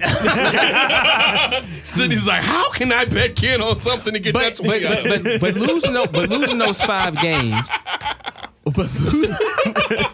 Sidney, I'm trying to help you out now. He just get that 20 to Sidney. No, I'm giving it to you. You give it to Sidney. I'll take it. But no, losing the 5 games, and it's always kind of good to kind of put a cherry on top of a season. That you go out there and you just ball out and you show like, hey, let me go ahead and do my thing. It shouldn't though. But it's weird, man. Voters, I mean, they're human beings. You never know which way they're going to go sometimes. You know what I'm saying? So, the injury bug to Giannis should not hurt him. Like you guys said before, I think James Harden's missed a few games here and there this season, so injuries will cancel each other out. The difference is who has made the biggest impact. And I think that Giannis has made a bigger impact with Milwaukee because, let's be honest here, we all thought that Milwaukee was a top 5 team at most in the East, right? We all expected Toronto, Boston. A few people expected Philly to be number 1, number 2 in the East. No one expected Milwaukee to be this good, this fast. Well, I didn't think they're going to get the best record in the entire season. I'll say this. League, though. Giannis' team only started getting injuries this last couple of weeks. Harden's team's been banged up the entire season, and they were the second worst record in the West. And now they're fourth, almost third, which is with a chance to get third. But when was this when it was the second worst team in the West? This is when Chris Paul went. When did he go? No, late November, early December. Yeah, it was actually when he started that streak of those 32 games, right? So it's pretty early and in the season. And when he did it, they were saying he was padding. But I mean, it was a large breath. Chris Paul missed 18 games, I believe. There was panic. You know how much there was Chris Paul was panic always about out, Houston. Right. But And we expected Houston to be number one. I know what you're saying. Clint Capella was out too for 15 games. Yeah. So we're saying that if Brogdon was out, if Chris Middleton was out for 15 or 18 games, like that you have to factor that in. And he's playing in a tougher conference. Look, those Bucks wouldn't have the best record in the NBA if they played in the West. They would be in the top 4. I'll say that much. They wouldn't have the best record. They wouldn't have that. Yeah, I think it's a really tough debate because Giannis may be a little bit more of the overall complete player, even though he's not as polished offensively as Harden is. But he's obviously just such an unstoppable force in his own way. Both of these guys are very deserving of the award, clearly the top. I'm with you, though, Ken, when it comes to Harden. When you start hearing beating streaks of Wilt, beating things that Michael Jordan has done all in the same season, and he was MVP last year. It reminds me almost of Steph Curry when he had that MVP, and then he had an even better year the following year, and they felt that they had to give him the MVP because of that. But do we think they're going to go to the finals? When you look at the team that we think, and I'm not saying that Milwaukee probably isn't number 2 right now. If OKC had stayed playing the way they were playing earlier, even though how long can you play that type of defensive game they were playing, you usually get burned out, i.e. C-Tibbs. But if you're talking about teams that can beat Golden State, I will put Houston above Milwaukee, but Milwaukee's right there. But now Milwaukee's banged up too, with key players that they need to really get past. Remind you, Nico Mirotic is out. Like the whole thing is spreading the floor and Giannis going down and doing his damage and being a great passer, finding a player. So again, we'll see. I'd be happy if Giannis won, but to be fair, I think it's James Harden. I'm with you on that. And now let's move on to the gridiron. Little AAF action because there was some big news. Yeah, who is right? Because we won't be hearing too much of the AAF anymore as they have suspended their play. They were getting very close to the end of the season. I believe they had 3 weeks left on the year before the playoffs started. And very similar to the XFL, they joined that league in failure and really their inaugural season, even though the XFL will be relaunching next year. So with that in mind, what, if anything, did we learn from the inaugural season of the AAF? Maybe the Sky Ref. Yeah, that's coming to the NBA. I mean NFL. NFL. Because the NFL, they'll steal something if they see it from these little, like, you know what? I'll take that. They took the Sky Cam from the XFL. That too. Right. Listen. And they took He Hate Me. And he played in the Super Bowl too. Professional football, the NFL, and college. And you want to sprinkle in high school, depending on where you live. That's basically it. You know, that's the system. That's the holy trinity, if you want to say, right? I am supportive, though, of there being some type of competition to the NFL. I know it's a monopoly, and it's legit me going against Andre the Giant or something like that. You know what I'm saying? It's definitely that. But I don't mind a little competition. I just wish, saying maybe there's some more funding with it. It was interesting to see when it first kicked off that they was going to be broadcasting the games on the NFL Network. So I thought maybe they'll try to influx a little something, but why do that when you have a free system called the college basketball, college football? So I don't know. I just hope it doesn't. I hope it doesn't go the way to Dodo. Yeah, I think it's always good to have some type of competition. I don't like monopolies. You need to have some type of competition. I hope that it doesn't kill the spirit of somebody else that might want to do it down the road. That sounds good.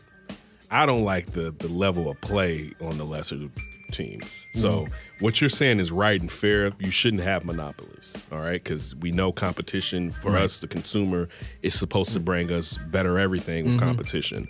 So I'm in step with you, but I hate lower tier leagues because of, especially like football, is like, who's this fat lineman right here that, like that. That's one of the things. So it's sad. Bill Polian is big in it. Charlie Ebersol, Dick Ebersol's son, they're co-founders of it. Bill Polian basically left ESPN for this. Like, hey man, can I come back up in there real quick, man, to be an insider again, please? What's man? up? What's up? Bill was pretty disappointed. Oh yeah, he was How many teams did they have in this league? Like eight yeah, teams. He was the star way. Look, real quick, this is from Johnny Manziel. If you're an AAF player in the league, this is from Twitter, and the league does dissolve, the last check you get will be the last one that you get. No lawsuit or anything else will get you your bread. Save your money and keep your head up. It's the only choice at this point unless something drastic happens. AKA, I tried that and they told me get the hell out of here. It's like, get the oil money itself up out of this boy. He's like, I was just asking. Then we go to Twitter. They ain't giving nothing to y'all. I'm Johnny Manziel. If you're Vince McMahon, hopefully you learned your lesson on why the XFL failed the first time. And number 2, take what worked in the AAF and see what they did wrong and apply it to your league so you can be more successful when it kicks off next year. The only competition league that rivaled the NFL, and the NFL wasn't the NFL back 35 plus years ago, was the USFL, because they were taking players right off from college and they say, you don't like your draft position in NFL? Money. Yeah, we'll sign you for that bonus. Jim Kelly, he went from the University of Miami. He played down there in Houston. Reggie White, the late Reggie White. Tom Thayer, yeah. And also Herschel Walker, too. He went from college to the USFL. But the real only person that was a threat was the AFL. Because they merged with them. They forced the NFL to take their teams. So the USFL wanted that. Donald Trump was trying his best to get that team in the NFL, but the league does not want to do that. Plus, if you bring, how many teams they have now, you really would water it down bringing on a huge number. Like, if you brought on 6 teams right now. Oh, you talking about like merger? A merger. Oh, yeah, because you're not going to take the whole league, but just think about it. Well, let's say you took the whole league, that'd be 2 divisions per conference extra. With 8 teams. Yeah. That's a lot. It's too much. Like, football. They got money, but they don't want to oversaturate it. Yeah. And football's already oversaturated, in my personal opinion. The NFL is oversaturated. Do you think they'll extend the regular season to 18 games? Because I think that's coming. Never. No. I think it's coming. See, I'm going to tell you why not. They put a kibosh to that 2 years ago because they were trying to sneak that one in. With people concerned about CTE, they know PR-wise, they're never going to be able to say, well, we're getting rid of these preseason games where players only play one preseason game the third quarter, right? So how can you tell me getting rid of, if you shorten the preseason to 2 games, that having 2 real games where players are playing full go is safe for players? And we said this back then. This is one of the things when we were talking about 18 games. How can you be talking about player safety? You cannot. Right. Now, Sydney, to go to your point, if players accept that bread, but owners don't want to play players the amount of money players would ask, because that's the only thing players have. That's the real carrot NFL players have at the negotiating table. You're going to give us more money? We're going to play these games. That's like the last carrot they really have. Maybe if they say, you guarantee our contracts will play. Yeah, if you guarantee their contracts, they would do it. That'd be the one thing. But they would never guarantee their contracts. It would mess up the power. It would mess up the money structure. Exactly. Because, in all fairness, once you start getting guaranteed players know they don't have to go out there, and if they're nicked up, that's one thing.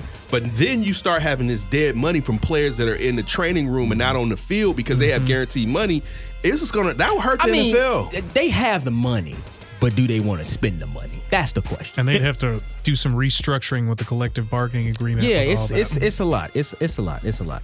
I think just bringing it full circle with the AF, one thing that I learned from watching it, they had some consistent numbers when it came to ratings, about 400,000, 500,000. Basketball game, NBA game. Right. It's not great. It's football. And you're not going to have great numbers as an inaugural league because you talked about, Ken, you don't have the name, you don't have the star power. And if they're not going to go to college and get these athletes, what I learned is you need a lot of money, first of all, because that's the biggest thing that hurt Jeff the AF. Bezos type money. Right. They did not have enough money to do the payroll. And then I'm always thinking, what's the next year? Because you're going to get the curiosity buzz if you're XFL next year, no doubt about it. Then it's going to trail off, and then what do you do in year 2 to bring that back? Yeah.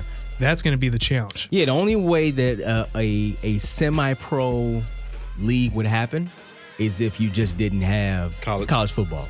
Yep. If the players, but that would be if the players, although we already know they kind of get in the bag anyway, they'd be like, okay, I'm going to get the legal bag. If they come out and say, like, you know what? I'm not going to go and mess around with your shenanigans, NCAA.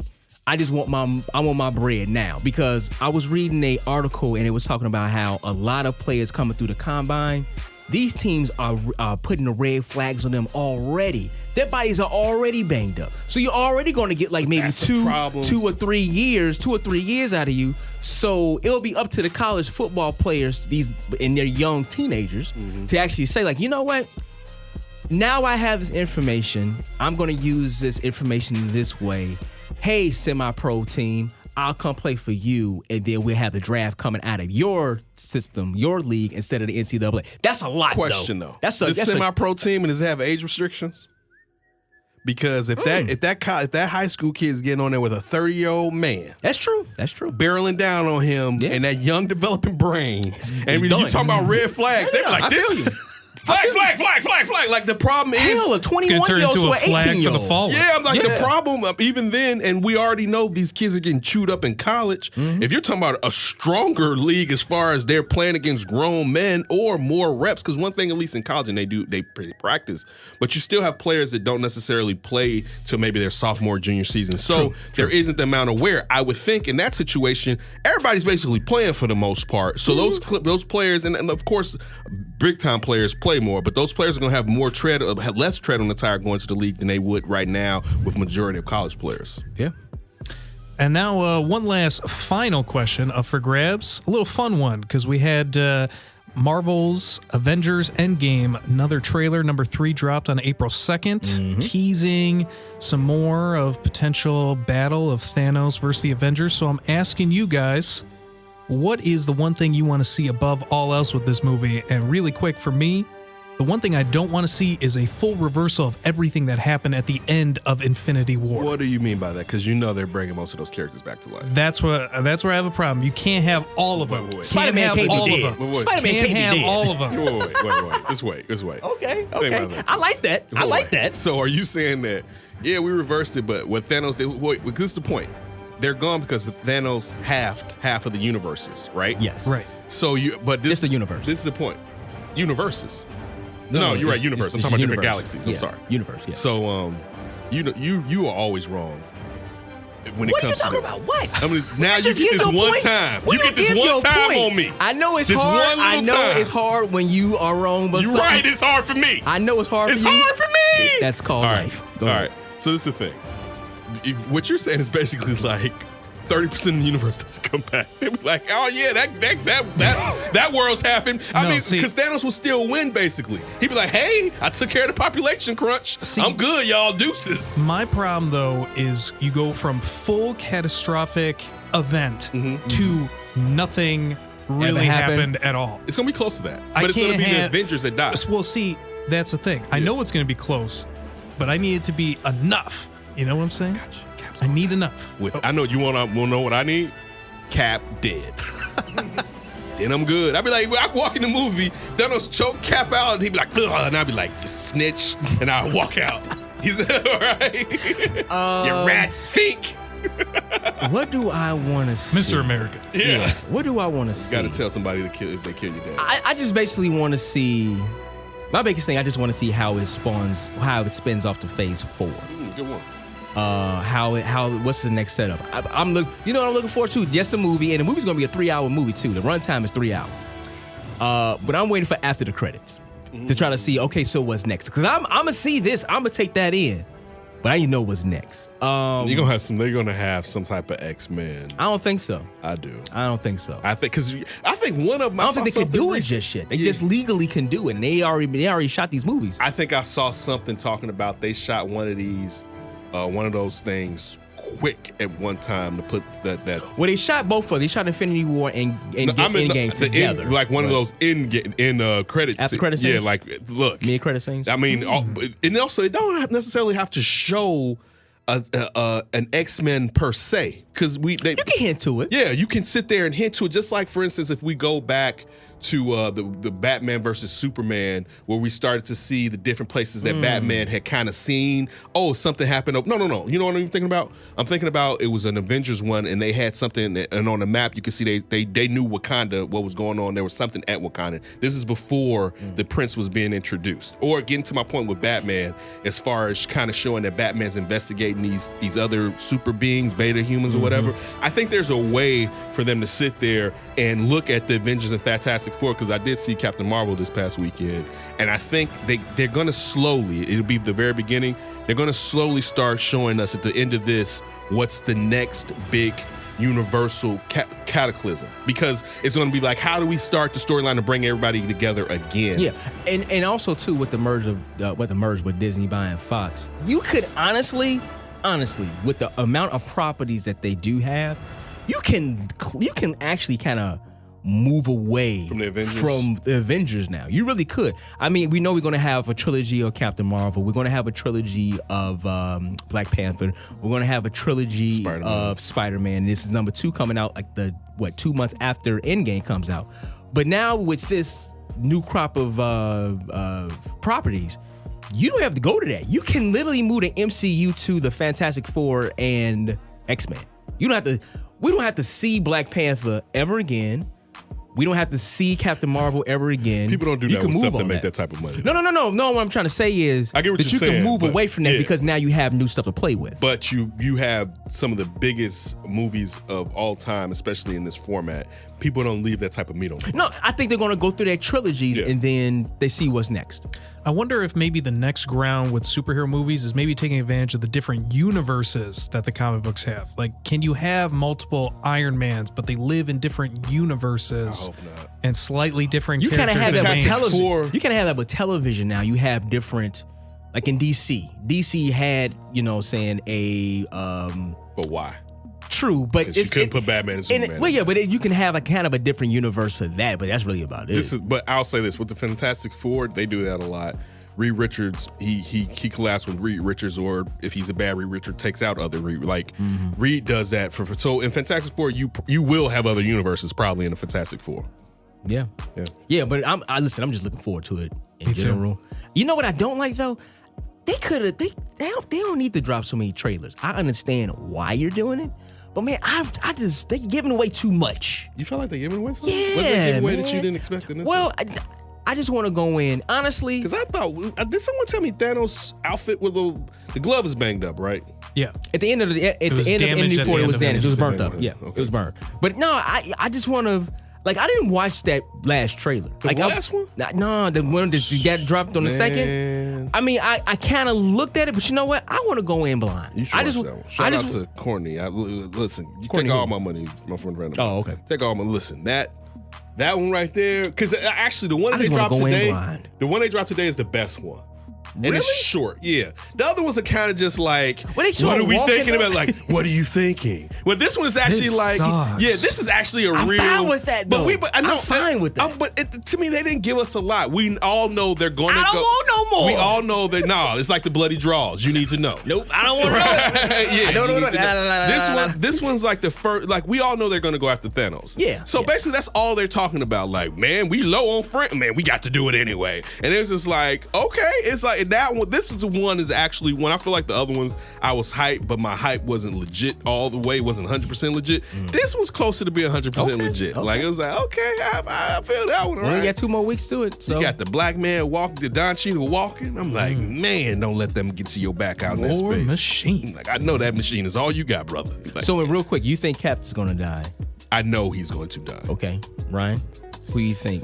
Although you don't want nobody to come back to life, but He wants everyone dead. leave that on the ass. Personally, whoever lives should just stay alive. Okay, all right. I think Cap is definitely going to go because I haven't heard anything about Chris Evans and re-upping up. You his killed contract. Iron Man and put him at producer a week ago. Hey, I did. I don't know. Listen, none of them. Chris, both is Chris, right? Evans. Chris Evans and Chris Hemsworth. I'm saying his name right? Hemsworth. And Robert Downey Jr. They haven't re-upped any of these contracts. They're not saying that they won't, but they haven't. But they would. come up. I don't think they would right now because it would tell you the plot anyway. Yeah. You'd be like, oh yeah, Hemsworth and Downey Jr. got new fresh contracts. We'd be like, well, we know they're coming back. Yeah, or they ain't dead. Yeah, so. Man, I killed it with the questions. You did. Not really. You did. That was a pretty good job there, Ryan. It was the first ever Up for Grabs with Ryan Bukowiecki. All right, we're coming back. We're going to now reach out and talk to Bobby Valentine, former MLB manager and player, about this current MLB season. D&D Davis Show. This is Brian. And this is Bobby from the Alternative Fact Chicago. And you're listening to the D&D Davis Show. D&D Davis Show recording the 6-7 The Score. Right now, we're lucky enough to have on former player and manager and right now athletic director at Sacred Heart University, Bobby Valentine. How you doing, Bobby Valentine? Well, I'm doing great. Thank you. Thanks for letting me be on your fabulous show. And, yeah, that's Sacred Heart University, beautiful Fairfield, Connecticut, home of Division I sports and great student athlete. What's There you going go. on, guys? Listen, one of the questions we both kind of wanted to ask you about was about Sacred Heart. Like, what kind of led you into being an AD and also becoming an AD? You grew up, you're a baseball player. Now you're involved in all the sports at the university. How different is it, and what kind of have you learned that you didn't expect you're going to learn? You would be learned as being an AD. Wow, great question. Yeah, I did baseball for 40 years or so. I also did some businesses, and now last 5-6 years I've been the athletic director, and it's been spectacular. It's a small university of 5,600 undergrads and 3,000 postgrads. We have 32 Division I teams, 800 athletes. It's just a growing, vibrant place, and I'm just so happy I had this opportunity to not only talk to you and tell you guys that, but also be with these spectacular coaches and student athletes who do nothing but strive to be the best that they can be every day of their life. All right, Bobby, it sounds good, but you got to let us know what's been the biggest pain in the butt as far as being an AD? Well, probably the NCAA. They have a lot of rules and regulations, and I'm not very good at following rules or regulations. So nothing has changed there. But other than that, the parents and the coaches and the students are an absolute joy. Dan Davis on the line. We're lucky enough to have Bobby Valentine join us. Bobby, let me ask you this. Here in Chicago, both our teams are 1-3. Depending on what side of town you root for, it doesn't matter. Neither one are doing well. I was doing a little TV Sunday, and I was talking about it's early. I want to ask you about the Cubs and the NL Central. Looking at how the Cubs performed last year, and then some of how they played in spring training. What's your expectations for the Cubs this season? Well, I think they have the best talent in that division, and they won a heck of a lot of games last year and played poorly. So I think that they could play a little better and win a lot of games this year. I see no reason that they shouldn't win the division. I see no reason that they shouldn't be in the playoffs, and then it's kind of a crapshoot. But it would be nice if they cleaned up their act a little. I saw the 6 errors the other day, and their star power hasn't really come to the forefront yet. But it's very early, and 4 games absolutely doesn't even make a week, never mind a season. They're going to be fine. Right now, you have Joe Madden and his lame duck year. How hard is it, you being a former manager, to manage your team in a lame duck year, depending on if the players necessarily believe the front office is behind you or not? Well, it's not real hard for the individual manager, but it's sometimes hard for the players to actually buy into the program. Some guys who aren't, up front and kind of a teacher's pet might be thinking, hey, I'm going to get another opportunity with somebody else. So let's play these cards out. But, Joe has the respect of just about everyone in the game. I'm sure he has the respect of his team and his clubhouse. So I don't think he's worried about being in that last year of his contract, and I don't think it's going to make that much difference with his team. Last one for the NL Central. You said that you have the Cubs winning it all, but do you look at the Brewers again being the team that's going to challenge them, or the fact that the Cards did a lot in this offseason and they may usurp the Brewers and be on the Cubs' heels? Which team do you think will finish second or challenge the Cubs? Yeah, I think it's going to be the Cardinals over the Brewers. I loved what the Brewers did last year, and I love that Yelich is getting off to such a great start, and I like the fact that they've been able to use their bullpen so efficiently, but I don't think they have enough of firepower to play with the Cubs all year. Bobby, this is D. Going back to Joe Madden real quick. Do you think the Cubs are making a mistake by not extending him? I mean, I'm sure you crossed paths with Joe in the major leagues. He's won a championship, the first championship here in Chicago in 108 years on the north side. Do you think they should re-up him? Well, I always think that people I know and people that I can call friends should get lifetime contracts. But, yeah. What you see going on now is it's more like the lifetime of the goldfish, and the contracts don't last that long with managers, and managers who are making a lot of money seem like they're going by the wayside. That this is now a middle management job, so a job that doesn't get paid more than the vice presidents and general managers, and it just seems like it's one of those places that ownership has gone to cut the payroll, and because the manager isn't evaluated in an analytical way, and you can't totally understand the value of a manager because it's a lot of what he does is subjective. I think you're finding young managers being hired because they're not going to make as much money, and that's just the way of the land.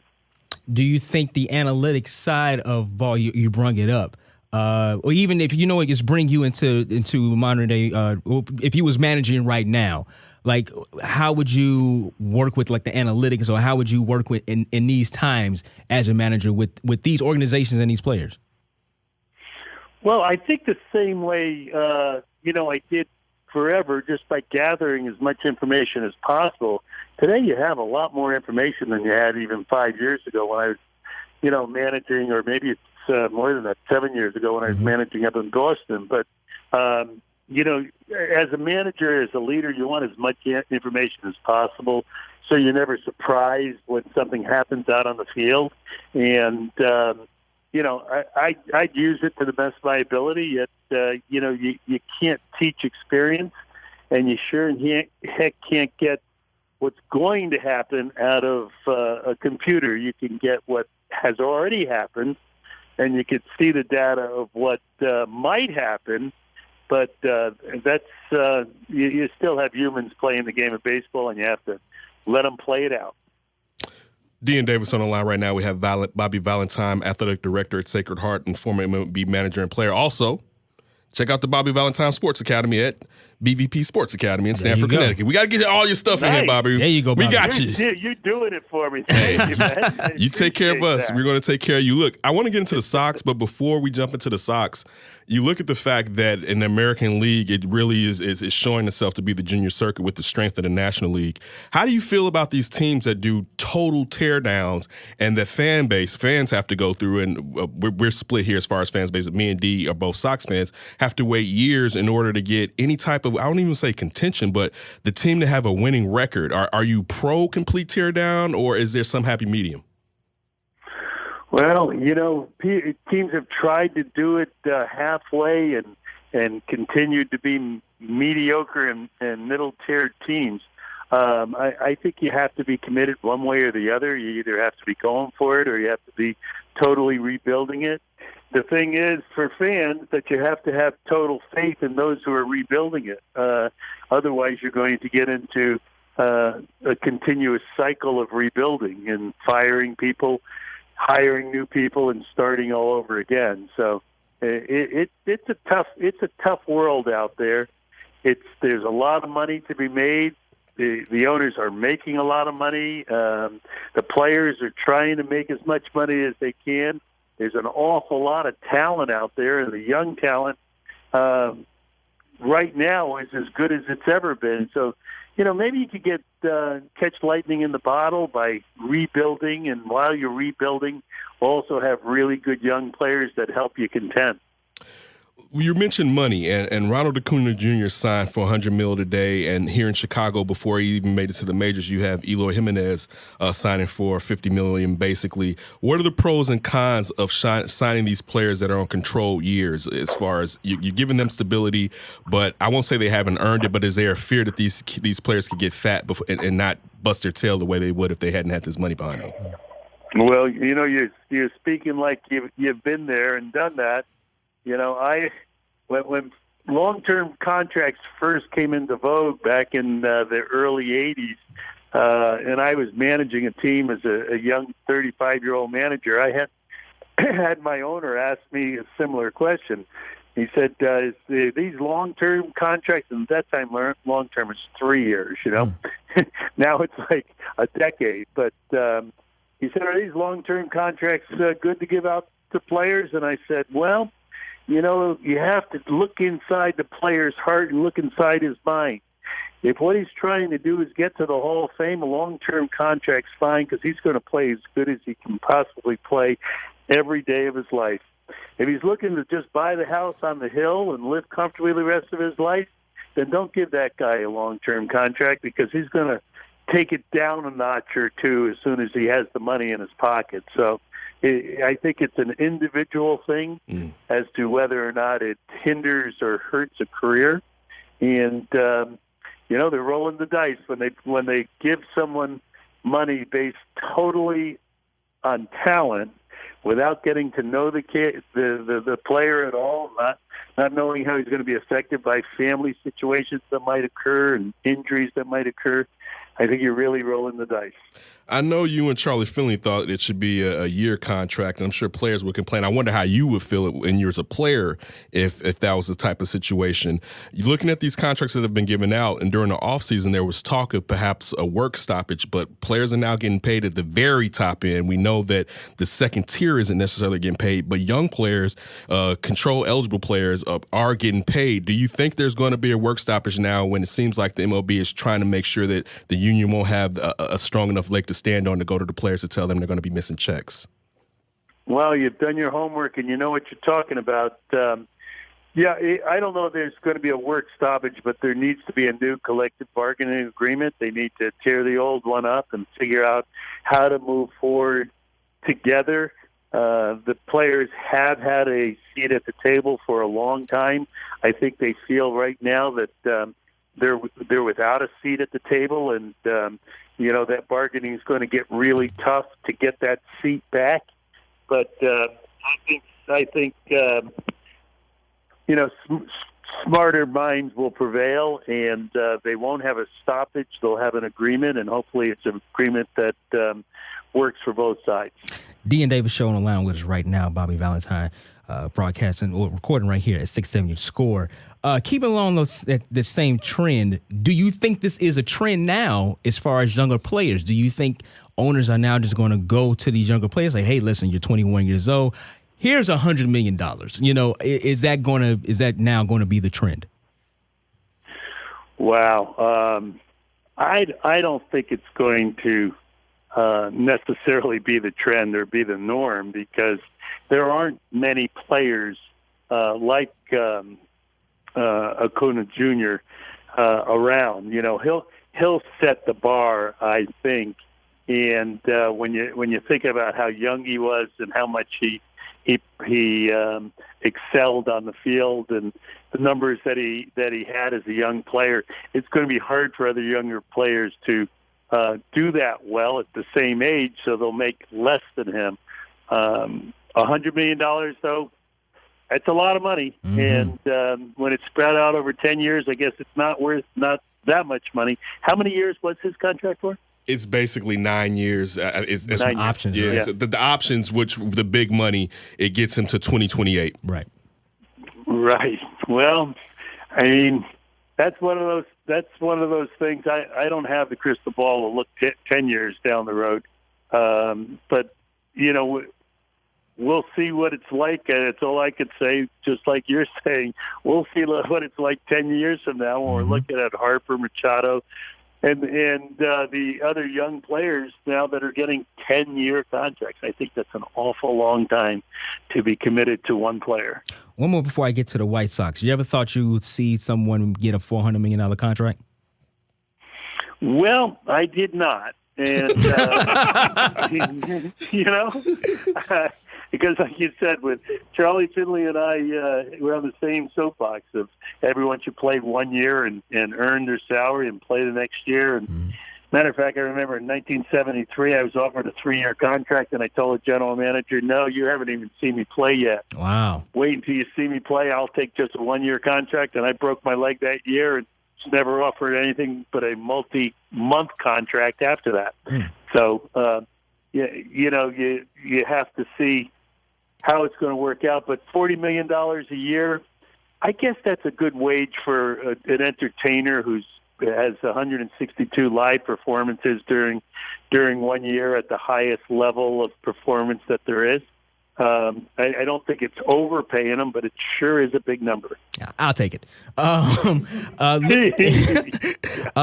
As Ken said, we're both White Sox fans, and as you said before, the White Sox kind of tore everything down and kind of rebuilding through acquisitions of young talent and bringing them up through the farm system. What do you think about the White Sox right now? Do you like their plan? Do you like the young roster coming up? I have to be very honest with you. I'm ignorant of the White Sox team. They are nationally. Don't worry about it.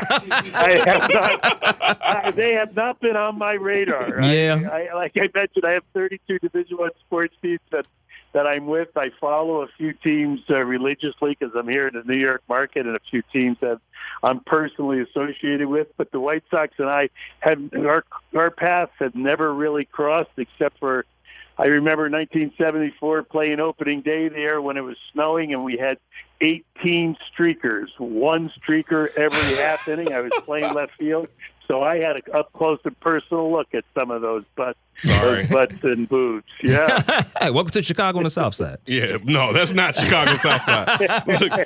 Look, I do know one time that the Sox were on your radar, and we were enjoying ourselves, Bobby, and you were in Japan, and you wanted Chippewa to come and take what was rightfully ours in our World Championship. I love that you remember that. That's amazing. I thought if anyone would take the bait, it would be Ozzy. And after Ozzy, we had that World Championship, and I had a Japanese championship. And, the idea of doing things for charity was up front and center at the time. I thought if they came over and met us halfway in Hawaii and we played a 7-game series where all the proceeds went to charity, that it might be a very good thing for baseball. I wish that they accepted it. The only problem, obviously, is that, then you'd have a real world championship instead of just a North American championship, and who the hell would want that? Last one, you mentioned that you could have signed that 3-year contract, and you told the GM, you know what, see me first. And you've had a terrific career without that little bit of money, and I'm saying a little bit like I can get it right now. If you can go back, would you have taken that contract? Well, I've been really lucky. So when I think about going back, it'd be hard for me to say I'd want to change anything. I've been a really lucky guy in my life. Things have always broken for me. Even when I broke my leg, it turned out to be an all right thing, I guess, for me. And I guess I wouldn't change much at all. Regrets, I have a few, but that's not one of them. Bobby, thank you so much for hopping on with it. You got to come back. Yeah, we'd love to have you back on, go down memory lane.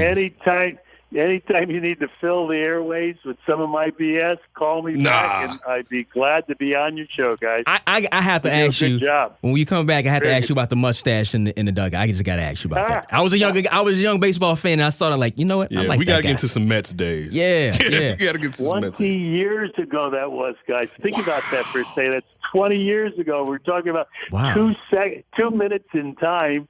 20 years ago, and it was all about bringing a little levity to a bunch of guys who were a little too uptight. You know, they were worried about what was going to happen instead of enjoying what was happening. And I'm glad the guys smiled. I'm glad we got the hit. Glad we won the game. I'm not so glad that I had to pay $10,000 in fine and sit out 2 games and watch my team play. But it's one of those things I'm remembered for. So once again, what a thing, a mustache, glasses, and a hat 20 years later. There you go. Hey, best of luck to all the teams out there at Sacred Heart University as well, too, Bobby. You guys are kind. Thank you very much. Great show. I appreciate your time. Thank you. That was Bobby Valentine, former MLB player and manager, and also the athletic director at Sacred Heart University up in Connecticut. Can't wait to talk to him again. I was going to let you do that one. I know that was one of yours, but I also wanted to use that to expound upon characters, and ask him about baseball missing characters today. Especially when it comes to managers. You know, like how does he feel about that, and how much better would it be? Like, do we have anybody like that now? Anybody? I mean, was the last one Ozzy? Really? Joe? I was gonna say Joe Mann to a lesser extent, and it's not the type of fiery. The same thing. It's not the type of fiery type of Zimmer. You know, Right. know, like those guys. That Tommy Lasorda. Yeah, Lou Pinella. Yes. Yeah. You know, you don't have those type of guys, so it'd be interesting from him being a guy that can go back. Also, they bring him back because he's just a well of information. Yeah. When Yeah, you got he is. people like that, He especially got with the stories. national pastime. Yeah. It'd be great to go back. That's one thing about baseball that makes baseball so cool, that you have so much history behind it. So that was a great interview. I look forward to talk to him. Yeah, that was a good time. All right, come on back. D&D Davis Show. Yo, what up? It's your man Jay Illa, official Chicago Bears DJ, and you are listening to the D&D Davis Show. Turn it up. D and Davis Show. We want to thank Bobby Valentine for joining us. Great content. Can't look to talk forward to talk to him down the line and really start keying in on some of the old history of baseball, so we can bring it to our listeners, because that's an integral part of the game. It's our last segment right now. Pretty good show so far. You know, we had our boy Scott Phillips on, and we gave you Up for Grabs with Ryan Bukowiecki. Sid's in here. Sid, real quick, let them know where they can find you on Thursday. You can listen to Second City Sports with myself, Lakina McGee, and Jason Pfeiffer. That's every Thursday at 12 p.m. to 2 p.m. Central Standard Time on ChicagolandSportsRadio.com. You can watch us live at Illinois Media School on Facebook. That's Facebook.com/Illinois Media School. Two things we want to talk about real quick is Russell Wilson's contract demand, as far as wanting negotiation to happen at a certain time prior to the season. And unfortunately, the untimely death of Nipsey Hustle. Ryan, real quick, can you break down what's going on with Russell Wilson? Basically, Russell Wilson is in his last year of his contract that he signed, I believe, July 31st of 2015. He's looking for an extension, obviously, on his deal, and he wants a new contract before April 15th, because that is when the Seahawks will start their offseason program workouts. He's going to get his money. I mean, starting quarterback, what he did last season. They're not going to. Yeah. And one thing, he did sign his contract right before the start of training camp with his previous extension. Which caused the team to self-destruct. No more Legion of Boom. No. It was like, they're looking at his contract like, what the hell? We got him that money. Listen, compared to when he signed that deal, and I won't say it was on potential, but it was on the fact that he was going to get better to the point where he can earn it. I'm not taking anything away from him. He's one of the top QBs in the NFL. Yeah. Now he is that, and there's no reason how this team is built now for them to get rid of such a key piece. And they've shed it when you look at the fact that Earl Thomas is now gone. The guys that retired last season, and Cam Chancellor, and what was the lineman's name? What was the defensive end's name? No. Cliff Averill? Chris Averill. Yeah. Cliff Averill's retirement. Cliff Averill. You know, and so a lot of the heavy contracts they've gotten out because it was on the defensive side, but they've rejuvenated that defense somewhat. So now it's not going to be as bad, even though when you pay him, it's going like quarterbacks' contracts throw everything out of whack. But it seems like that team is kind of prepared for it to a certain degree, but still it's going to come back to haunt them. The offensive line is seeming like it's improving. They basically had dudes off the street. The offensive lineman. They turned that season around last year. They turned it. Who knows what they're going to do this year? So, look, I mean, to me, I think he's going to get his money. It doesn't really make any sense to not give him his money. What are you going to do without Russell Wilson? If they were going to do a teardown, they may as well have done it last season to get into this draft that could get a higher draft pick in this year's draft, I would think. So I don't think there's any problem. I'm sure he's just telling them, hey, he's just starting to set a line in the sand. So they basically know, I don't want to drag this out. Let's get this done. So we'll see if they do it. Russell Wilson right now is 30 years old. He'll be 31 in 29. You look at the way of the NFL is going. Quarterbacks can't play a long time. He's been relatively pretty healthy in his career. Knock on wood, saying nothing happens to him coming up. My only question is, how much is the contract going to be? It's going to be top 5 in the NFL. Yeah. Top 5 quarterback. Yeah. That's what I mean. I just want to see the final number. How it's can you happen. not pay him? Yeah. He's won a Super Bowl. Yeah. He's Been to 2. Should have won 2. He's an MVP candidate really the last 3 years if he's healthy. If he's healthy, he's in the top 5 for MVP. Yeah. So you can't hate on that. It's almost kind of like he's taking over that platform as a small quarterback that can do it. You know what I'm saying? Drew, and he's smaller than Drew Brees. That he helped get he's going to help get Kyler Murray some money. Yep, sure is. Yeah, yes he is. He is. He helped get Baker Mayfield some money. Yeah. So he's a prototype, right? Well, he's a prototype, but yeah, he's still doing it. So my other question is, what is that final number going to be, and how are the Seahawks going to kind of like work around it? and see what they can keep it going. Because like I said before, they turn that season around. It's like, damn, they're doing pretty well right now. Yeah. And on the back of Russell Wilson. For contrast, Aaron Rodgers signed the top pay scale deal last year. He averages $33.5 million a year. That's gonna be a problem to break that one. I don't know. Yeah, I don't know if they'll be able to break that. Because they want to win too. They want to win too. Aaron Rodgers was like, y'all not gonna try to win. Give me all my bread. I know how y'all do things around here. I want all of the paper right now. And for those 3 years I was behind Favre, give me my money. So we thinking maybe what, between 20 and 25? No, it's gonna. If he 20, said 25, 30? he said he gets 33. 33. He's gonna get. He's gonna be. It's gonna be around 30. Well, the other thing too 25, is 30? Does the cost come down if it's fully guaranteed, like with Kirk Cousins? And we just saw like a nice little string of quarterbacks just getting like the straight. Well, not even quarterbacks. I think players, right? Just getting that straight guaranteed money. That's something. That's something to think about. Yeah, it was mostly quarterbacks, especially with Kirk Cousins' deal. I think all that is guaranteed. Only thing with that, I would say no, is because Kirk Cousins was still in a way on it's a prove-it deal for a extremely high commodity.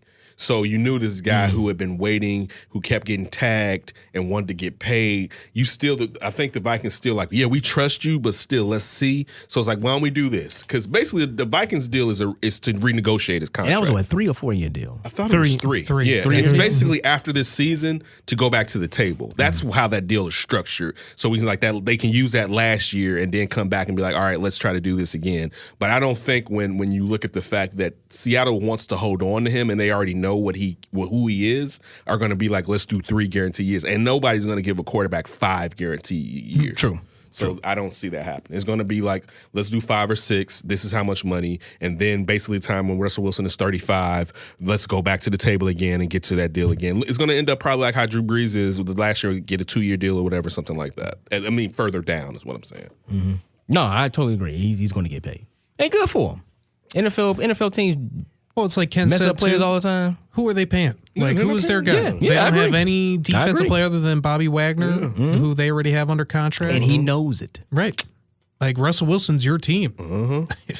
You don't want to go back to the quarterback desert if you're Seattle, I don't think. You definitely don't. I don't think any team would. I mean, you find that guy, it's like, man, and he got him Super Bowl. They went to 2. He should have won 2 Super Bowls, back-to-back Super Bowls. Man, you better hold on to him. He lost one. Yeah, can't say he should have won. He threw the pass. Yeah, no, guess what quarterback? Guess what quarterbacks can do? It's Run the ball with crazy thing. No, I know. No, it's called audible. Yeah, that's true. It's like, do I want to have 2 Super Bowls under my? That's true. Audible. No, and me be the hero of the second one? Yeah, exactly. I'm trying to get this MVP. That what year was that Super Bowl? It had to be 4 or 5. 4 or 5 years ago. So he's like what, 25 years old then? Okay. Yeah. Well, he went to the Super Bowl his second year in the league. Yeah. Yes. Second and third. Yeah. They won that one. Yeah. The great Russell Wilson. All right. Unfortunately, and I know this is we talked about it a little earlier as far as when I was at Sports Feed. Shout out to everybody at Sports Feed. You really do a great job helping us out here with the D and Davis and bringing the guys on. We look forward to Ryan being on there in the future. Nipsey Hustle was murdered out in Los Angeles in front of his Marathon clothing store in his old neighborhood. Pretty sad. I was a fan of Nipsey Hustle. I think I remember I was thinking in my head one of the last times I talked about him. I think it was driving in to do D and Davis, and I think we were talking about Victory Lap, and I was like, yeah, I really love some Nipsey Hustle. I remember at our old job, I started taking long walks, and he was one of the people that I really played. This was his Crenshaw mixtape with DJ Drama that I really played. And I remember the first time I saw Nipsey Hustle was a kid. I'm like, who's this Snoop looking dude with this Crenshaw pullover and the Mercedes Goldwing in the video, right? But the thing was from then, and that may have been like 2009, to see his growth with just rhyming outside of the type of character he was. And another thing about Nipsey, if you liked him, the fact that the type of character he was made you like him more. Even with his rhymes that, would talk about his street life, there was a progression where it wasn't staying in the same vein. It wasn't like, and I'm not dissing rappers for doing this. It wasn't a rapper like, I'm not rapping about gangster rap anymore and still rapping about gangster rap. It was a progression about like, this is what y'all need to be doing and this is what y'all need to be focusing on. Still not to say he wasn't talking about some fly stuff, but still, that was cool. And then to see how monetarily and being the entrepreneur, he just got that deal with Atlantic, a partnership to put out his first studio album or whatever. I remember reading something about a month ago talking about about how he was helping people. And even back in the days, he was making low or high 5 digits, maybe 6 digit salaries monthly, just talking about when he was being independent doing it. So it was showing a way to kind of get it that a lot of people hadn't get it. And there's just a lot of respect going out to him. The alleged killer was arrested today. They put out his photo and his name. I know it was, you probably want to bleep this, cuz. Unfortunately, is the name of the Crip. That's a street name. That's a street name that did it. Trying to find his real name. It's really just sad. I mean, it's one of those things that you're looking at somebody who just almost won a Grammy, and you're talking about your first studio album.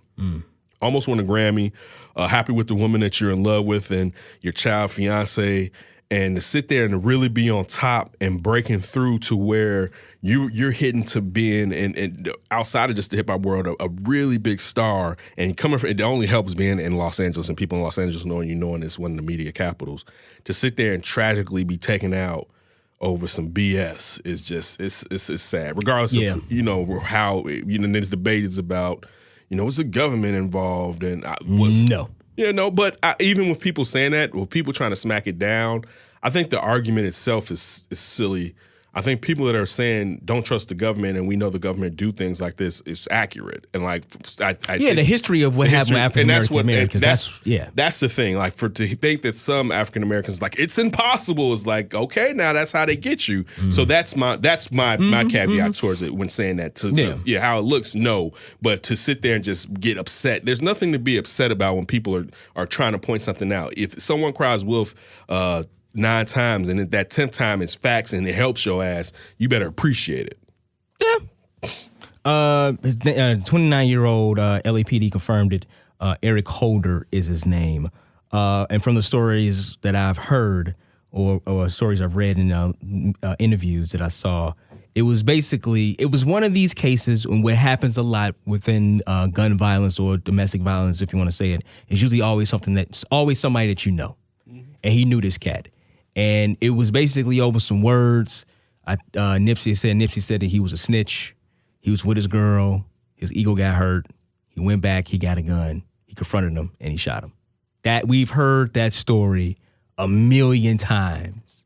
But I always say this, and I think I've said it on the show, and definitely probably on D and Davis to flip.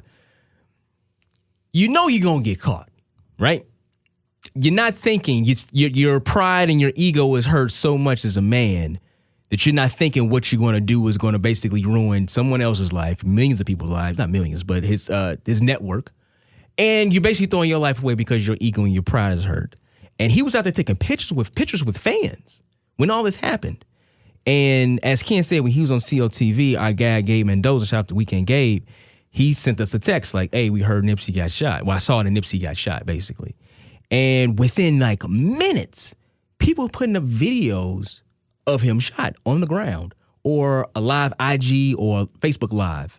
And one video that I saw, and I had to turn away from this is way too much. They was giving him CPR. I didn't see any of that because I was doing sports feed. Yeah, so I didn't see any of that. So somebody I only saw the distance when the TMZ got out. Right. No, it was somebody was basically, here I am in the studio. Okay, you all don't know, but why what? Why would they show that? People filming that.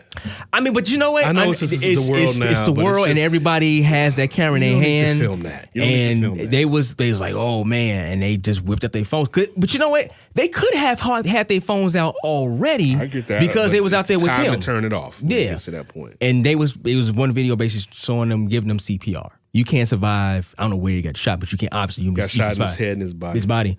And you can't survive a gunshot to the head if you give them CPR. That's possible. It's unlikely, but it's possible. And they were showing those kind of videos and things like that. So it spread over social media very quickly. But no, it's just one of those cases where somebody that you know, that person got close and that person killed another person.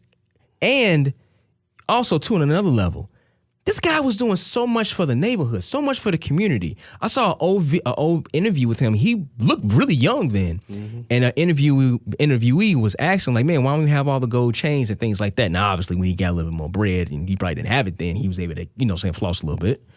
But he was saying, like, hey, man, listen, I'm trying to get into real estate. And this was when he was a very young age. And he was doing it until his untimely death. Mm-hmm. I think I read an interview saying he was going to buy that little strip mall where his clothing store. I don't know if he did it yet, but he said he was going to do it. So this is someone that was actually giving back to the community. Yes, he could have had a past that was rougher than others, but most people come in circumstances and make it up. They do. But that's no reason to let your pride and your ego get to you to take someone's loved one, someone's father, an inspiration to a lot of people around the world within his music to take away because of this. And you're going to get caught. The fame. Possibly. That's possible. That's possibly. You kill me, you're famous. If I kill you, I'm brainless. I'm brainless, yeah. They had surveillance video out literally the next day. Yeah. Where you think you're going to get to? So he probably. Where you going to go? Hey, it's on. I think they found him in Bellflower. Bellflower suburb. I am though for the streets talking. For the street side of it, I'm surprised that nobody touched him before law got to him. He got away. He got out. I mean, he was in the suburbs someplace. He was in Bellflower. I think that was the name of the suburb. He got low. He got super low. He got low. And the cops found him in time. No, he got. Because he was going to get touched. They say the hit was out on him. Yeah, he was going to get. And also, too, real quick. They're both from the same gang, too. Yeah, they're both Crips. Rolling 60s? Yeah. Also, too, they had the ceremonies of vigils, thank you, out there yesterday.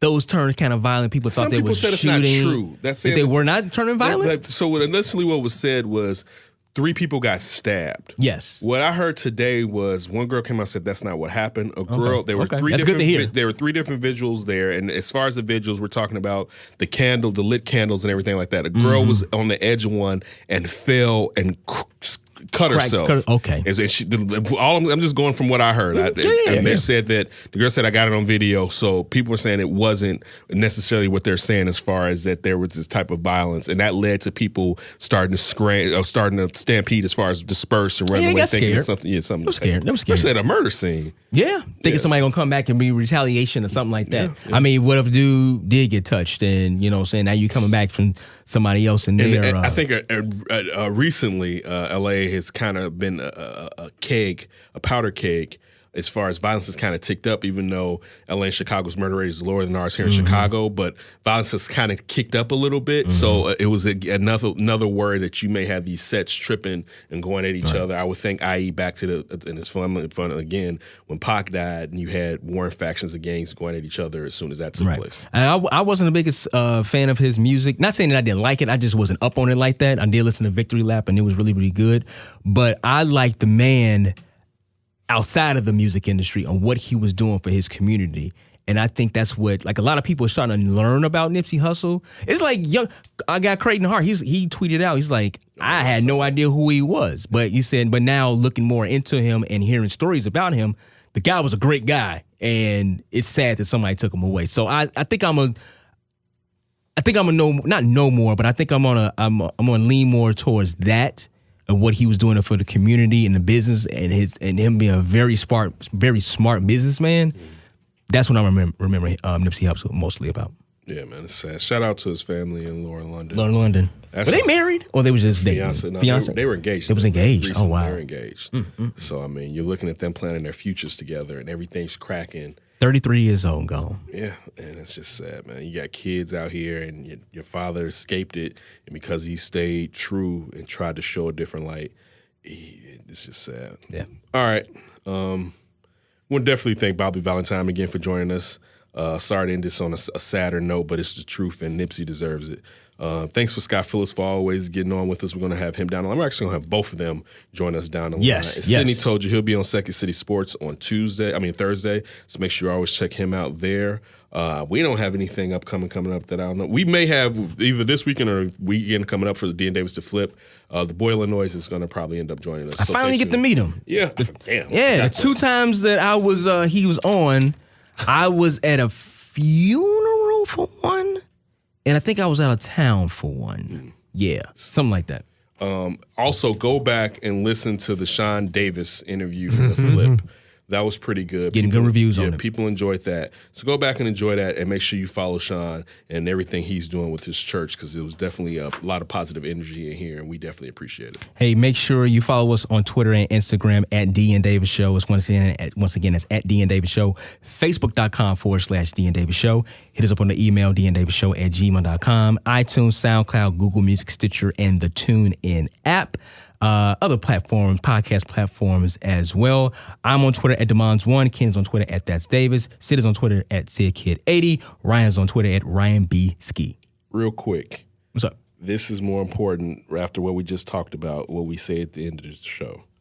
Do not do anything stupid before you hear from us. Even after you hear from us again, don't do anything stupid, y'all. We gone. Keep your hands to yourself.